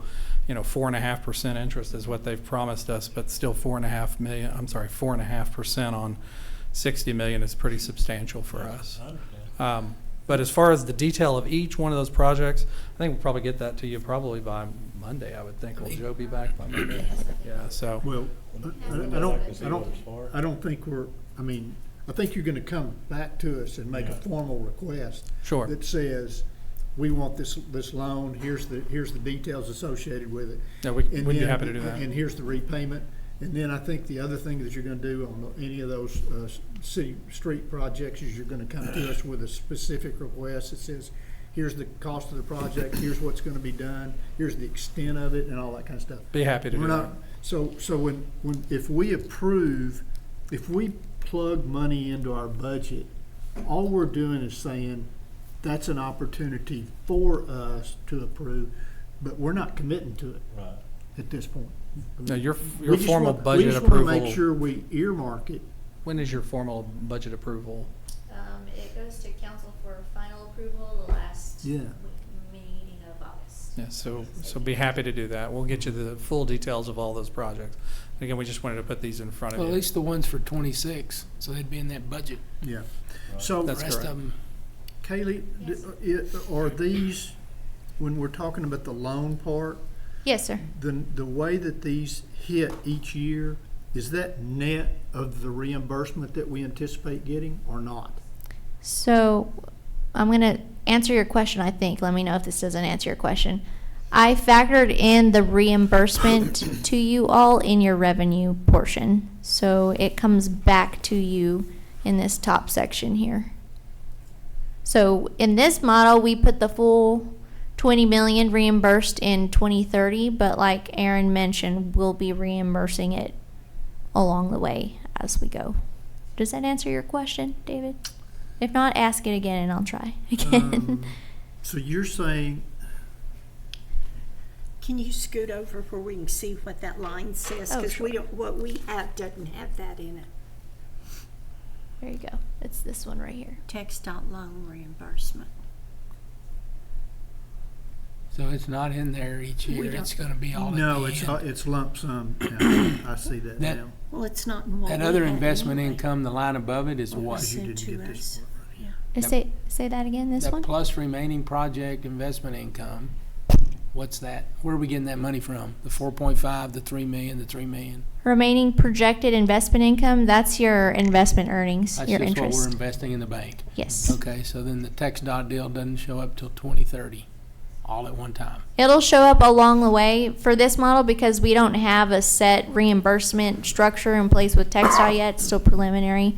Conservatively, we put it all at the end. So at some point, I guess what I'd say, Right. at some point we'll do that. We'll modify this Mhm. spreadsheet to reflect a more accurate Correct. reimbursement schedule. Yes. And I think the initial, No, we don't get any interest from TxDOT. yeah. No, You're asking great questions. no. That Well, we- We're gonna loan them $20 million for nothing. oh, I Yeah, know. see, well, I We get new think, roads. Ronnie, I think that's a really good comment and question. Because if you think about why would we do this? Right. Well, if the interstate traffic, I would think there's a substantial amount of that traffic that's commercial traffic, and there is some economic development benefit to enhancing our interstate here. So we know that. So what is our contribution? Well, our contribution is loaning the money interest-free. That's where the ODC funds come into play. Right. Mm-hmm. I'm not Does this opposed, go- I'm just Yeah, asking yeah. questions. But I think I think it's a good question, and that to me is where you So we justify can it. always use our money for economic development infrastructure. We can't always use it for infrastructure that's residential part of town. Correct. We can't use it at all for that. Right. So that's Correct. why we're asking about 16th and 52nd. And all of those are tied to the thoroughfare plan, so we could certainly, and with that, with project descriptions, we'll go ahead and provide you with the thoroughfare plan so that you can see Yeah. that these are in fact going towards thoroughfares and not just neighborhood residential Right. streets. Do Gavin, these do you have a plans still have to question? go through compliance before they come to us? Or something like this? You know, I guess I would be hesitant to do that just because it's going to be difficult to do the return on investment part of it. Is I think if That's again, just for the it- 20 million though, you're talking about all these others as well. They're not gonna be paid back, right? Correct, but I'm guessing that if you had if we make a grant basically to the city, this is what we're talking about doing, because we're gonna rebuild a road, or we're gonna widen a road, or whatever it is, and it just is determined to be a commercial thoroughfare, then what kind of input are we gonna get from what compliance typically does? Well, I don't think they're gonna be analyzing the financials of the city. There's not gonna be a jobs requirement that's tied to it. There's not gonna be a capital investment tied to it. So I don't know what function that compliance would perform in that particular case. And I think you're kind of getting to kind of my second question is, do we have to worry about a matrix and kind of even to David's point, where does it fit Yeah. into kind of those Yeah. things for this? Okay. I think really it's, to me, the board needs to conceptually determine, do we want to spend funds on commercial thoroughfares because we believe there's an economic development benefit to doing that. I think we got to decide whether we want to do that or not. Now, I'm pretty sure the council is in favor of that. But we need to do our jobs with regard to, do we think that makes sense, and is it good use of ODC funds? I don't know where compliance would come into that. That's right. I What can tell you about, whether or not it meets the law. how much of what you're asking us for is of the total on these, well, you've changed again, so I can't see the bottom. On the road projects or on the I-20? Right there. No, I-20, not I-20, like on 16th Street, if we pay $3 million and $5 million on 52nd, what are those as a percentage? When you came up with those numbers, what is that a percentage of? Because I think what we're doing is that's going to give us some insight into all future. I think basically, really what we were trying to do was just identify projects that were thoroughfares that do meet, I believe, the letter of the law, but that wouldn't negatively, adversely affect your fund balance in a way. If that So makes the sense. number, the 3 million So- or the 8 million, That those That's the total- right. Those total were cost. those were projects that we felt were about in a sweet spot that you would be able to keep your your 25 million roughly in dry powder for those contingent projects to be determined, and also to make sure that you had adequate fund balance for your normal day-to-day operations as well, and what you wanted. But So is- basically, that's it. We that's just the total selected. cost. is that the Yeah. total cost of Uh, each one of these, or is it a That should be the total percentage? cost for 16th and then 52nd in Grandview. I believe those are.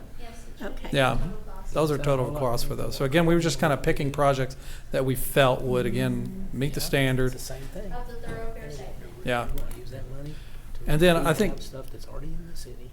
There's a difference in that. And I do You believe. need to have an awful I don't know. That's why I'm asking.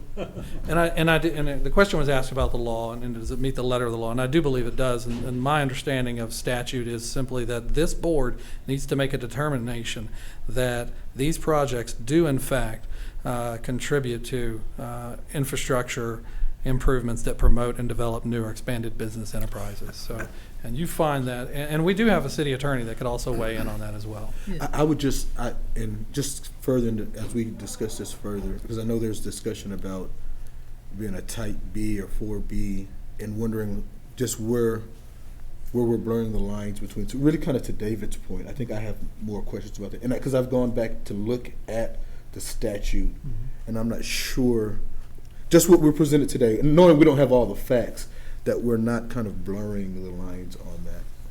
So that, what you just read was from 501? That was from, what I just read to you is obviously type A. Right. And the other thing I would encourage you to do is, it's been done and been supported all over the state of Texas. So this is done in multiple places. So we're not the only place that has used these dollars type aid funds for, for like thoroughfare projects, again, that are essential to supporting the economic prosperity of our community. I'll give you an example. John Ben Shepherd is on a thoroughfare. That is not a state highway. That is not a interstate highway. That is a city street. It's a thoroughfare.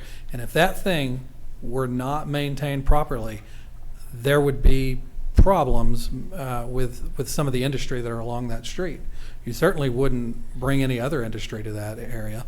And industry that is there would consider leaving if that street were not maintained properly, if it just went completely to pot, if you will. I think the other thing that we can do, and that we should do, and we have done in the past, is that we can ask the city attorney's office for an opinion, and we have, there's an attorney that they have utilized, that Jeff Moore, who is as good as you can find in the state of Texas with regard to understanding what's legal and what's not legal. And I think any of those, anytime we have one of those, we can ask them to do that. And I would recommend we do, so. 100%.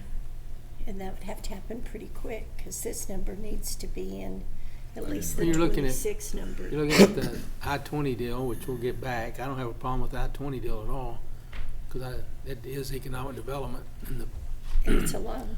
the two questions are 16th and 52nd Street that we need to figure out in our budget. for this year, right? Correct, so. For 26. The 15 million is the loan, the 3 and the 5, yes, sir. Yeah, so That's for there's next $8 year. And million. then if if the board wanted to do, kickstart the project this year with a $5 million loan out of this year's budget, that's But probably that's another still for the discussion. I-20 deal. That's still for I-20 though. But we're talking about the budget. When we do the budget, I mean, if you think about, we put in our budget, well, and the way we used to do it is all the excess revenue that we were gonna have, excess funds, we'd budget as business incentives. Well, that didn't mean That we're that gonna use it all. yeah, we're talking about the budget, Yeah. and we're not talking about making a formal approval of any of these projects. I think what we're trying to do is conceptually, are we in favor of looking at and receiving those, thinking that there's a likelihood that we're gonna do those? But that's really as far as it goes. So I don't know if anybody's uncomfortable with doing that in budgeting it that way. But if it can't, I mean, I'll tell you, if the request comes to us, formally comes to us, and I don't think it's something that ODC ought to do, then I'm gonna vote against it. But that doesn't mean I won't put it in the budget right now, because everything that I know right now about it, I don't see a problem with us considering the request. That's the way I'm looking at it. I don't know if I anybody guess- else wants to do it or I'm not. not used to plugging in the total as something we're gonna spend. I mean, you know, you said previously, you guys just took the balance and said, okay, in the budget, this is for projects. But, and the budget doesn't mean that we're tied to it. But when we approve the budget, we have approved doing that because we've approved the budget, in my opinion. Yeah, I don't look at it that way. Well, So What's the purpose of we having the can we budget? can do two things to accomplish both of your perspectives. We can, like Peggy suggested, plug in the actual expenditures that we are planning to spend for all of these incentive agreements, right? And we know that the city would be asking for $5 million, so that would be an expenditure that Right. we would plug in there. On the balance sheet, we could go in and reserve however much you thought, which is what we would traditionally put on the budget, $20 million for reserves. However, that's not the actual expenditure, so you could go on the balance sheet and reserve it there. yeah, but typically when we put something in the reserves, there's an agreement. We've executed an agreement with the grantee. And the audit didn't even acknowledge Yeah. that. So I guess here there's a difference technically between restricted and reserved. So everything that you have in an agreement is restricted. Everything that you don't, like the TxDOT stuff that's unallocated, is reserved, not necessarily restricted. So we don't have that differentiation on y'all's balance Okay. sheet right now, but we could. Okay, so, all right, so that's a real good example. We've got $18 million Mhm. for TxDOT projects. $4 million of that has not been identified to specific projects, but it's in our budget because we intend to spend it. You know, but we're not going to spend it until we approve it. You know, if a project, James was to come to us with a project and said, I think this has merit, and by the time we got through talking about it, we said, no, that's not one of them that we want to leverage. And we wouldn't approve it, but we might have, you know, we'd be looking for another project. It's actually not in our budget right now. This is a forecast, but it's not in our budget. Here. Well, I would feel more comfortable in knowing exactly what the money's for before we put it in there. Okay.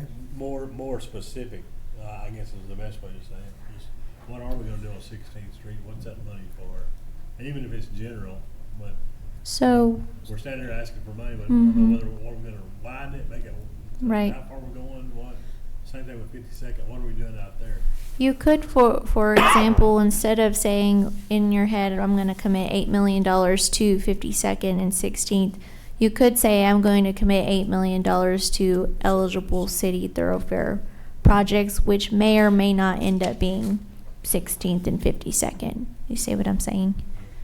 I'd like to know where it's You going. got this line out here that's got 20 million in business incentives and 30 million in capital grants. So, Yeah, the capital and. are you looking at your budget now? I think I see you looking at your I'm looking budget. at that. Here. It's got the big pink square at the Mhm. bottom and the green squares below it. Yes, so the 20 and the 30 are plug figures. This will change based on two factors. One, it will depend on if you want to keep budgeting this way and keep putting in just a whole lump sum dollar amount.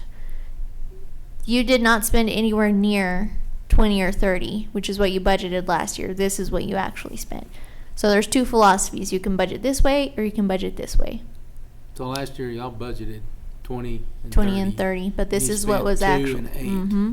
Correct. And So this you is. budgeted and none of that was earmarked for projects. Am I getting that right? Yes. Okay. This is more in alignment with what a traditional budget would look like. This is a budget, this is the budget or the forecast? This is the forecast. I'm sorry, thank you. That was This the- line item here would be more in alignment with what we should put here in anticipated expenditure rather than a total reserve And that's what amount. hits the budget. Mm-hmm. I mean, this was okay. Yes. That's what will hit your P&L.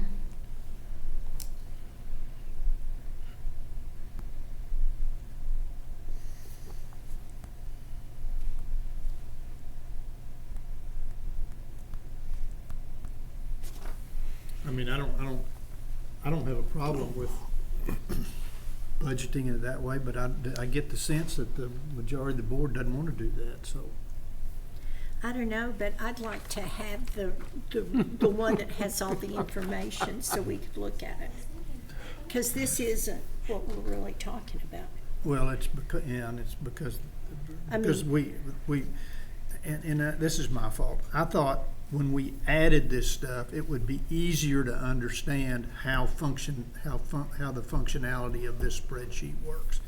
And I guess, I didn't anticipate that the board would want to approve these projects or not approve them. I'm just saying that we're gonna budget that and that they're not approved until they're actually approved. So that's my mistake. That's how y'all did it last year. Yeah, that's my misstep. Right? Yeah. Well, and I'm not thinking the way you do it all, because I felt like once it's budgeted, you've approved us to spend that money on that. I mean, that's, and if you have something outside of that budget, you got to go back and amend your budget. So I guess we just see different Yeah. on what the budget Yeah. purpose is. I mean, I don't care one way or the other. I just want to get a grasp on what our budget's going to look like. Because it makes a difference when you put this in. I mean, it does make, Well, yeah, it it's huge. reduces what we see on our balance sheet, and every month, and it reduces. Well, I guess, let me say it another way. What I anticipated trying to accomplish was, we've had discussions about the misconception of how much we have in reserves and whatnot, and people think we have a heck of a lot more than we do. But if we earmark, for instance, the fact that we're going to be considering there's a likelihood we're going to get a request, and that the request that comes to us is going to be reasonable, then why wouldn't we put that in there so that we can demonstrate to the community the reality of what our reserves are and how much money that we are sitting on, as Put it in opposed to a where? much inflated one You say, why wouldn't we put it in where? in the budget. Because your balance sheet is the true mechanism to reflect to the public what you have reserved. Well, there's multiple ways that happens, I think, Kaylee.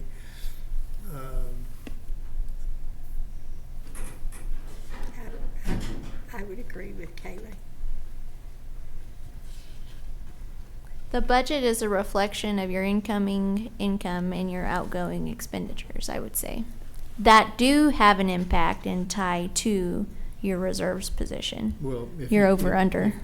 Okay, I mean, but you're basically taking a strict position that says these expenditures have been approved.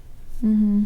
You're not gonna put anything in there like, I mean, you basically have to take out the $4 million of the tech stop projects, because we don't know what projects they are. Mm-hmm. Yeah, So- but we've committed that money, and James can ask for that money whenever. I mean, that money's gonna be spent. But it's not necessarily gonna be spent on, we don't even know what project's gonna be spent on now. They're So- not here, there's no detail on that $4 million. That's my point.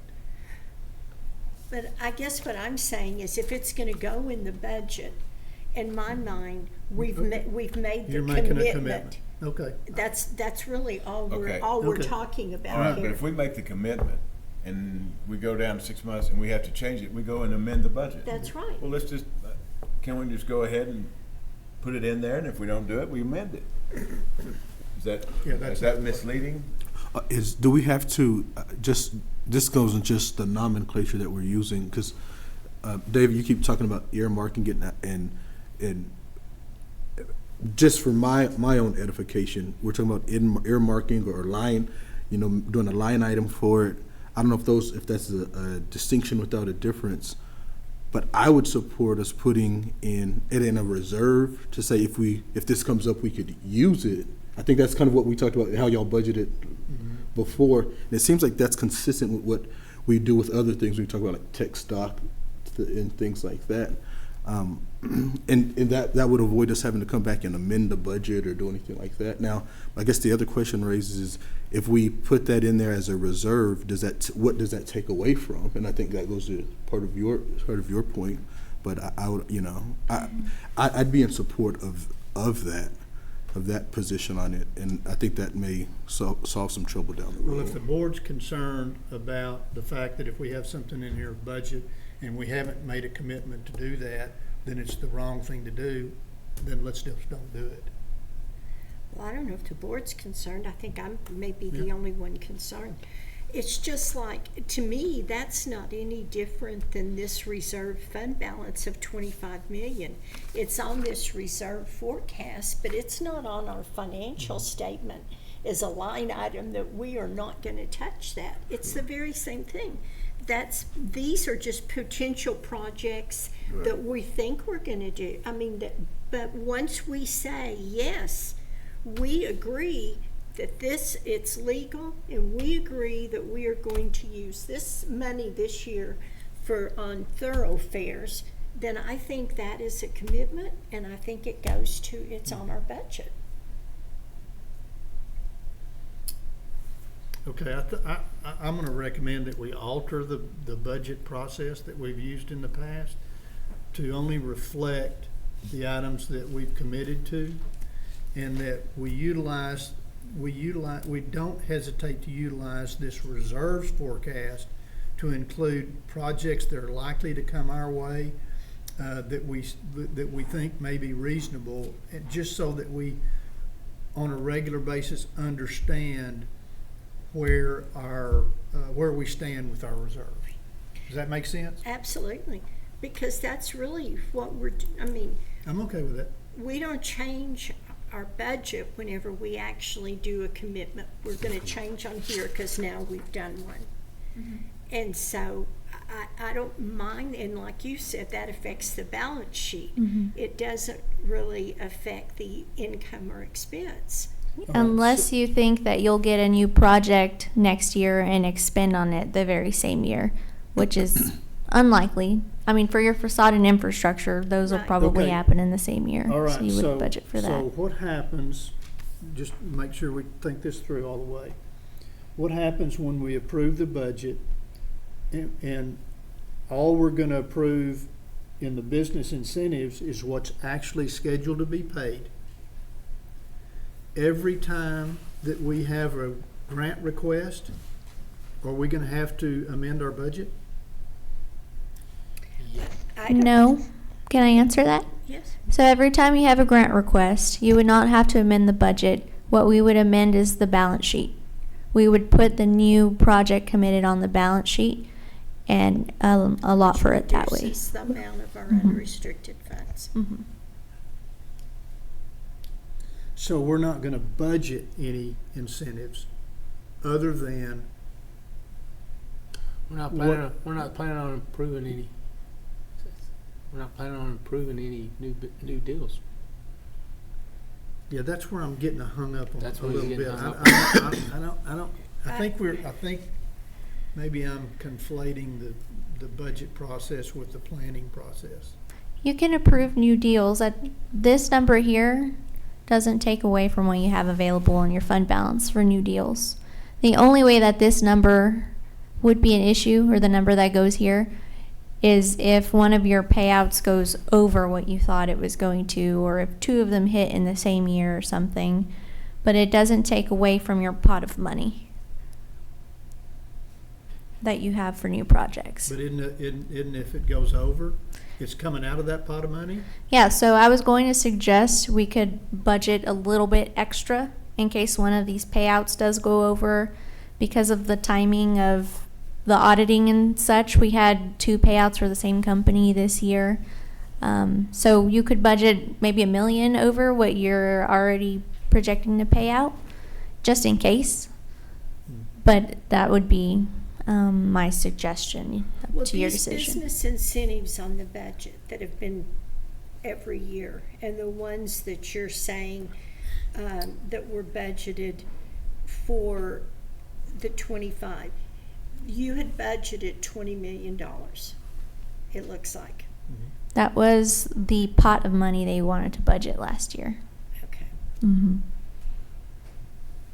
Which included the actual amounts we were planning to pay out, right? That was a small portion of the 20 million. So that gave you the opportunity. That wasn't like all the money that was left. That gave you that pot to actually pay out of without having to change the budget, right? Right. I mean, so is that not really, I mean, maybe that's the answer here, is that we budget, because you're saying it doesn't need to go on the budget. I'm saying, why don't we could budget for these, but in my mind, once we've budgeted it, like accepting this budget of $20 million seems to me that we had carte blanche to pay out $20 million if it was approved without doing anything to the budget. But will you pay out $20 million in brand new incentives next year? Probably not, because you have to improve the incentive next year, and then they have to build the project, so your actual expense doesn't come until 27. No, but I'm saying that the city things would be in that number. That's where you would put it. Yes, because we would be, if the city would be requesting that dollar amount in one lump sum. Yeah. I guess the only the only Go ahead. confusion that you and I have is whether or not when we put it on the budget, we've committed to doing it. Yeah. I think that's the, Yeah, That's- I think in some cases, yes, in some cases, no. so, I mean, I Yeah, think that's yeah, really yeah, our yeah, only. Exactly, I agree with that. Okay. Sorry. We're sidebar conversation. I have been not real active in the ODC, and I've been kind of looking at it through this last auditing season. One of the things that I didn't like, and then the auditor didn't like as well, in my opinion, just from, I've almost always done governmental finance, so that I think very governmental. In my opinion, when we have a contract and you say, I'm going to make up numbers, okay? We have a $5 million contract, and we're going to pay this contract, I agree to it today, fiscal year 26. We agree to pay you $5 million provided you do X, Y, Z. Right. In my mind's eye, that money's gone. The cash, and for governmental accounting, we don't think cash. We think fund balance. Cash, I know that cash is king, but cash is also irrelevant in the government world. We look at fund balance. So at that point, what we should do, and Kaylee and I have actually talked about this, we have a way to do this in our software. we need to encumber those funds through a contract agreement. So what you would see on this, if in my suggestion, is that $5 million is expended. It's not cashed out. We can still keep track, let you see what we've paid through cash. We can still run that, but that needs to be showed as encumbered in your fund balance, needs to be reduced at that time. Let's say we come back and at the end of that contract, they didn't do everything exactly right. For whatever reason, we're only going to pay them 4.5. We liquidate that contract at 4.5 and the 500,000 goes back to your fund balance. So on your balance sheet during that, you'd have each one of those contracts listed as a liability of how much you still owe that person. Correct. So Okay. yes. So from a budgetary perspective, how does that $5 million show up on the budget? In my opinion, what Ms. Dean was saying, if I heard you correctly, was you would say, we anticipate we're going to spend $20 million, or we're going to approve, not spend. There's a big difference, right? Because spend is Approve, right. cash. Yeah. Let's talk about approval. You're going to approve $20 million in projects this year. At the time that you approve that project, it's encumbered, like just a purchase order to simplify it. That $20 million is budgeted. That budget $20 million, is now encumbered. So that $20 million is reduced. If you need $25 million, then you have to amend your budget. Okay, all right, but if that, we're still talking about $20 million. Uh-huh. You're not contracted for any of that Mhm. at the time you do the budget. Does that You- change anything? No, so let me give you an example. On our roads project, just for public works, because we're talking big dollars, we approved like $5 million, $7 million a year for Joe Tucker's department to go out and fix our roads. At this point in time, he has not started the contract process because we don't know what we're actually going to be able to afford that year, but he still budgets it. At the end of that year, if he has not encumbered those funds, it goes back to the fund balance and it starts over. Okay, so now let's get back to the balance sheet. If we, in our budget, we approved $20 million, we have no contracts to support that.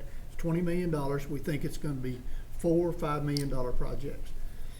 When we get to the balance sheet, where does that show up on the balance sheet? So you know how Kaylee was talking about restricted and restricted? In my mind's eye, that $20 million before the contracts is reserved because it's Reserved. budgeted. Okay. Once it's budgeted, it's reserved. Once you have contracts on that, it's restricted. And Okay. there are about 6 different levels of restrictions in government. We only need 2. We need reserved and restricted. And we just don't have reserved on our balance sheet. So this is a simple matter of that. We have restricted, but we don't have reserved on our balance sheet. And I think that's one of the things that, Kaylee picked up how the budgets how the financial reports have been done all along. And I will be very honest with you, when I looked at our balance sheets for ODC, it confused the fire out of me. I do not understand them. Okay, so So following you're gonna this. fix all those? Well, Just- sure. So could we have a reserved section, Yeah. not restricted, but a reserved section that has multiple line items on it? Absolutely. So you Okay, could- so would that be the way to Yeah. fix that? In other words, that you could could put it say, in your you could budget. put a business incentives number in there, and maybe it's just a little more than you think you might spend because of the timing or something like that. You could do that. If, and these projects that are coming from the city, we could reserve for I-20 loan or something like that, and then we could reserve For for street the street infrastructure. improvements, and maybe even identify specifically what they are. And just know on your balance sheet, if y'all approve the loan to the city of Odessa for that tech dot, you're also going to have a loan receivable. You're going to have an asset on your account, on your balance sheet as well. But on the streets where we're not, if we reserve, what's the offset to that? Yeah, on the balance sheet side, the offset would be just reduced fund balance. So you that's a good question.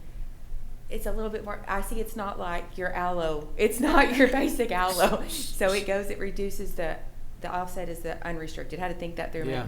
It goes from unrestricted to Okay, restricted. so It's a and weird that offset. see- So would accomplish- unreserved to yes. then That would to accomplish what I restricted. think I'm trying to get to is, these unrestricted funds is what we need to get people to focus on, that says, you're sitting on this pot of money. No, it's Right. actually this pot of money. So This is- essentially, the way we would set it up on your balance sheet is, it would reflect that you have $34 million in unrestricted, Unrestricted. unreserved, rather than whatever. And 20 million of reserved. and then X Right. amount of Right. restricted, whatever. And dollar. Instead of the Yeah, whatever. 54 million that we have now. And it would change it from short, so I think what was happening with the ODC balance sheet is we were kind of mixing government and business formats, and you cannot do that. It is never gonna make sense.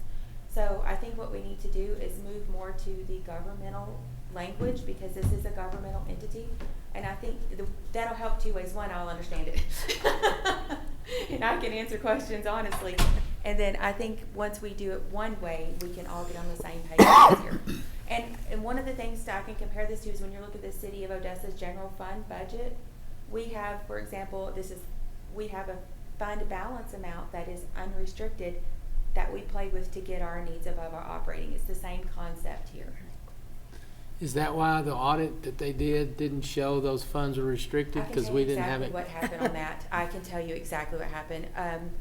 You know how I was saying, Kaylee and I think that we should encumber these funds when the contracts are received? That was not happening because our system was not being used. All of ODC's books were being done on the fly, on a spreadsheet. They're accurate. I'm not saying they weren't accurate, but they weren't in the detail. Yeah, So match our trial balance. exactly. Our trial balance is good, all that's good, but they're not. So when those encumbrances, when those contracts were signed, they were put on a spreadsheet. They were not put in our balance sheet. They were not put in our trial balance. So we're going to fix that. I've already, as a matter of fact, ODC audit is supposed to start Okay. next week. Because So- that is a problem, because it does look, if any of the council was looking at that audit, they would absolutely look at that number and think that's all available. And it was correct, but it was misleading is the wrong word. It wasn't as correct as it wasn't the best picture of what we were. All right, so would the board be comfortable with budgeting some of these projects, like the ones that the city is gonna come to us with, the TxDOT projects that haven't been completely identified, anything else that we think and have it show up on our balance sheet as reserved but not restricted? Would that help, Ronnie, with because at that point, it doesn't get restricted until we formally approve it. Yeah, I think so. I think that's a That work? I'm okay solution. with that. You just Okay. leave Right, so- just leave the 20 and 30 there, and then they figure out how much of it's reserved and how much is restricted. Well, I would change the business incentives, I would reduce that amount to something because, and then I guess the capital infrastructure projects grants, I think we need to make sure that we're clearly understanding Those are what that the number, what does downtown. that number need to be, because it's based on these city projects, right? The loan and the, Yeah, see, I take that so the downtown infrastructure grants are not in that. This Correct. blue is a Correct. new thing, right? Correct. For what, okay, Correct. for what the city's asking. Yeah, so what do we need to change those? What would you recommend, Kaylee, to change the business incentives number to? To go back to the other spreadsheet. I would recommend changing that number to this specifically, plus whatever you wanted to I don't- put in. 2.5 million, 2.596. In case something pays out. Okay, and then the capital infrastructure grants, do you want to change what the title of that, I mean, the way that's defined in there to reflect these are city projects? So they're not necessarily, these. Do we have anything else in there? Is the, That's ICA, Welcome In, and DJK. So some of those you're going to spend because they're already committed to. right. Yes, Okay. 8.3 million. If DJK gets done all in one Okay. year, it'll be a little. okay, is that $30 million a good number? It's not, is it? It's not big enough. To- Yeah, because this You got number's 8, gonna be 12 when you you got add the 15. DJK on it. Then you got another 8. It would work for this year because only You're spending 5 five. of the Is the- TxDOT this year, so you got another 15 for TxDOT. Is that all going to be next year? For the I-20 relocation? Yeah. Yes. So you got 15 for TxDOT. You got those other 2 highways the city wants. That's another 8 million, and then you got 8 already done. So 15 and 8 and 8. You got 31 million. 15 million for the city ask, and then it would be 8.3 for ICA Welcome In and Right. DJK.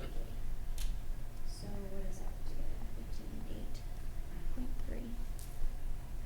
You got 15, 8, and 8, 3. Mhm. So you got 31.3 and some change. And the 8.3, does that include that DJ, what is that one that's? Yeah. Walk 'em on and DJK. Yeah, She says it does. okay.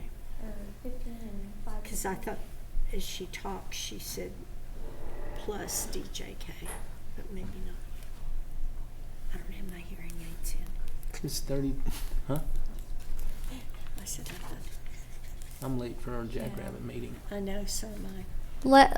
We're gonna walk through what the encumbering process looks like, and that'll impact what number we need to put here. So I will come back with a figure. We're gonna Okay. go back and look at those contracts we've already approved and apply the philosophy we Yes. just spoke about. Show you what it looks like. So we're gonna come back and approve this budget at our next meeting? Yes. Okay. Yeah, this was just discussion and feedback, and All right, Well, and think so the I way guess, she had it is a good idea, Yeah.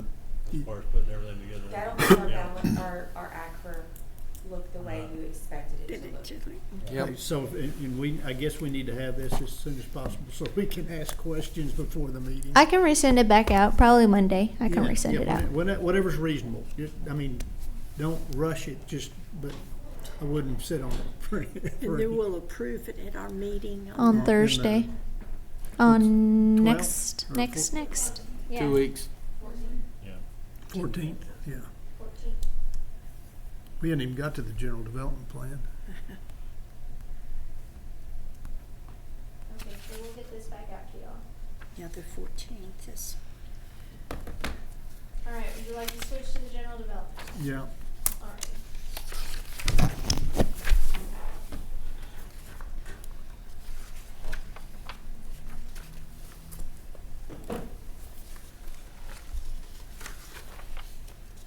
Okay. So, I hope you all had a chance to read the general development plan. David gave me some suggestions. Here are some changes to the strategic planning goals. Do you want me to walk through all of it, or do you want me to just Just the highlight stuff. Okay. I guess if everybody's read it, we'll give everybody a chance I to. read it and compared it to last year, and the verbiage is pretty much the same. Yeah, I think I recommended some changes. And so we can walk through those, and if anybody else has any questions, I think that'd be the most efficient way to do that. Okay. So first change we had under the strategic planning initiative was modifying this infrastructure verbiage here. So it says now, explore opportunities to fund infrastructure costs for allowable projects per the local government code type A parameters such as commercial city roads and tech stop projects. Okay, I think I'd modify this to just put a comma right after parameters and say including commercial city roads and tech stop projects. Okay. So these are, this isn't what we got? These are the changes that I just wanted to talk through this stuff, Peggy. I think okay, maybe I should have sent it out. No, I mean, I'm just going by what we got sent out to Yeah. read. Yeah. Yeah, And I that's why I highlighted keep looking lost. I highlighted any changes that were made. If it's not highlighted, it's the You've same as your highlighted pack. it up there, so. Yes, Yeah, it's not ma'am. on your paper. No, okay. Yes. The next line item, continue incentives for downtown facade and infrastructure projects and explore other additional incentives that enhance the revitalization of downtown. Okay. Next, utilize all forms of social media and traditional media for creative marketing, including enhancing the organization's messaging strategy so that its mission, vision, and incentive offerings are clearly communicated to local You businesses. remember all the conversations we've had about the fact that we think there's a lot of businesses don't know ODC exists and that there are incentives, and that's the reason I'm recommending that. Okay. Next change, this is all the same. Align investment strategy for fiscal year 26 to allow for the board's objectives to maintain liquid, accessible funds to fund project requests. I think we've done that. Yep. We're gonna leave a lot of money in tax pool, so it's liquid, and it's still making as much as it would if we had a long-term investment. So I think we're fine. Okay. Secure additional sources of industrial water. Yeah, good luck with that one. Well, Advocate for tax abatements as an essential economic development strategy. I don't know if that's an important deal to me. I don't know if it is to anybody else, but, because I know I'm hearing rumblings in the Hearing a lot of community pushback of from some ta- of some of the some taxing of the entities. taxing entities don't want to do tax abatements. And I think I would like to come back at our next meeting with a resolution that says we support tax abatements for economic development purposes. So if anybody has any objection, then we could strike that, but I think it's Well, important. I think it's good. Okay. The next comment we discussed, last year there was $100,000 budgeted for an updated Perryman target industry analysis. It was not completed. We had a lot of turnover in the board, so our question, I guess, to He originally did it in 2017, so Yes. do we think it makes sense to update it or I not? don't know, that's what I was asking. I mean, you basically have updated that, the key industries through this other entity, right? It's a 105-page document. It's got all the surveys and everything else. It was just it was a lower cost kind Right. of thing to kind of update it, and they also looked at his. I think it's pretty thorough. It's about 18 months old. so we may not So need this. should we add something in here that says, since Perriman Target Industries for the Perriman and And, current media partners? So we put Golden Shovel in here last year, down here. Yeah, Right I here. saw that in there. Yeah, I think that covers the newer one. I do think that the next codes that are they're in both, and those codes are basically in both. Were most of the industries that both of them came up with comparable? They are. I think the big thing with Golden Shovel is there was more focus on renewable. I think that was the difference in 2017 versus 2024. And that's kind of why it pushed up there. And we've been a little bit careful how we market to that anyway. Was there more AI in the new one? Not as much as you would think because it was 18 months ago. Now there would be. Yeah. I mean, it might need to be updated because of AI, maybe not this year, but, And this may be a question for Tom, but one thing, the data processing that's up there under Perryman's, we've added a landing page to the website for data centers, even because of that. So how much did Golden cost compared to Perriman's? I think Golden was 22,000 if I remember right. It was 20-ish. And Perryman's in 2017 was, I don't know if anybody else but me was in here. I think it was closer to 100 because that's why we budgeted for it. I thought it was 150, but I don't want to, yeah. Yeah. So it was kind of a way to update without doing the 4 cents. Because, Perryman's are fantastic. We still use his articles, we still use everything. But I think having both in there is not necessarily bad because we pulled them both. That's my opinion. but the fact of the matter is that the data processing is really, Perryman mentions it as one of the 5 targeted areas, and it is now becoming that. It is. Every major project just about Tom's working on has something to do with data processing. For sure. So we need to add it, Add what? AI stuff. I don't know. It's up here. It's in there now. Data processing, hosting, and related It's already in services. there. Isn't that AI? updated term would probably be more AI and data storage. It's not necessarily Processing. It's processing, but we're not gonna do it. Yeah. Well, What are they called? The hyper what? Hyperscalers. Yeah, I'm not talking about the next code. I'm talking about this list of 5. Do we want to add something with regard to AI in there as far as target industries? I would think we do. I think it would be good as a contractor to have it in there, just to know Yep. that we're working against what you Yep. want us to be. I think that would be helpful. All right. What'd you say? Data storage and AI? AI and data storage is what Tom said. And maybe just to note that it was added by the board, just so if you go back to that to that study, you're not looking for it.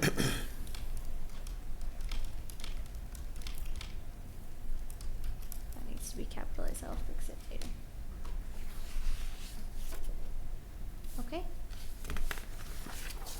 So do we want to, leave money in the budget to update this Perryman study? No? I don't think so. I I think, don't think it has to be done right now. yeah, Okay, Yeah. I will take it out. And it'll, we'll know whether. By the or time not he gets the it's a study done, it'll be real out of thing date. For us here, because so far nobody's. That's how did. fast we're moving. I think it's only gonna get worse. Yeah. Okay. Only other change in here. hold on, go back, Oh, oh. right there.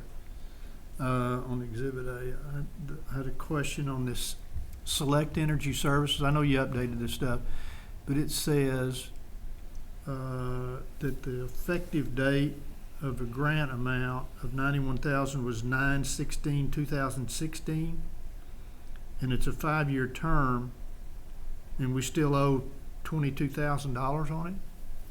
That doesn't make sense to me. Well, that was one that got caught up in the auditing, storms. So We still have one more payout left for Select. They didn't get paid timely. way behind, Mm-hmm. 4 years behind. Did they get us everything they needed to get paid? We just didn't do it. I was not here for that. I think there was a little bit of miscommunication. But you're telling from me both this is parties. accurate. Yes, we Okay. still owe them But on money. Oryx. That's all I care about. On Oryx, the $1,050,000 that's remaining, is that the 4 payments at 262? Yes, ma'am. Because we paid the, We paid $1 million up front. because it was 2,100, okay, Mhm. 21. And then no, I just didn't remember what those projects were, the DJK, but Me too. You heard anything from Rental King? Me too. I haven't. Have you heard anything from Rental King, Tom? Well, coincidentally, I called them the day But these before do tie yesterday and back to left the, a all of this voicemail ties back with to the our person we worked on the grant with, and I reports. have not received a call back yet. Well, they bought a different piece of land, so I don't know that they're gonna qualify. So Did they wind up getting that one on Business 20? they got it on the interstate off of Fodry. Cause, who they were buying it from raised the price before they could get it closed. So that they bought one, but I don't know that it fits our criteria, cause I don't know if it's close enough to Odessa. Well, that may be why I didn't get a call back. But, so that one may go away, or they may have to reapply, I don't know how it works. So, but they did buy a piece of property that was already built, so they didn't have to build it. So, Any more questions on this page? I don't have any. Okay. So We'll could we insert the get- contracts, I guess, with the contractors. No, these are just payouts for the No, I know, development. but when you get past that, Oh, yes. we'll just insert the contracts as those Mm-hmm. are approved. And you'll send us the revised with those yellowed items. Yes, I sure will. Yeah, we're not approving this today Yeah. either, just discussion. Yeah, and make sure we keep them highlighted. I sure will. They can focus in on them. And that is all I have for you all. Does anybody else have any questions or concerns or comments or anything that they want to insert in the general development plan? Okay. Thank you, Kaylee. Kayla. Everybody here, thank you. I would entertain a motion to adjourn. I'll move. Second. Motion is second to adjourn. Any further discussion? If not, all those in favor signify by aye. Aye. All opposed, same sign. Motion passes. Thank you all. Is our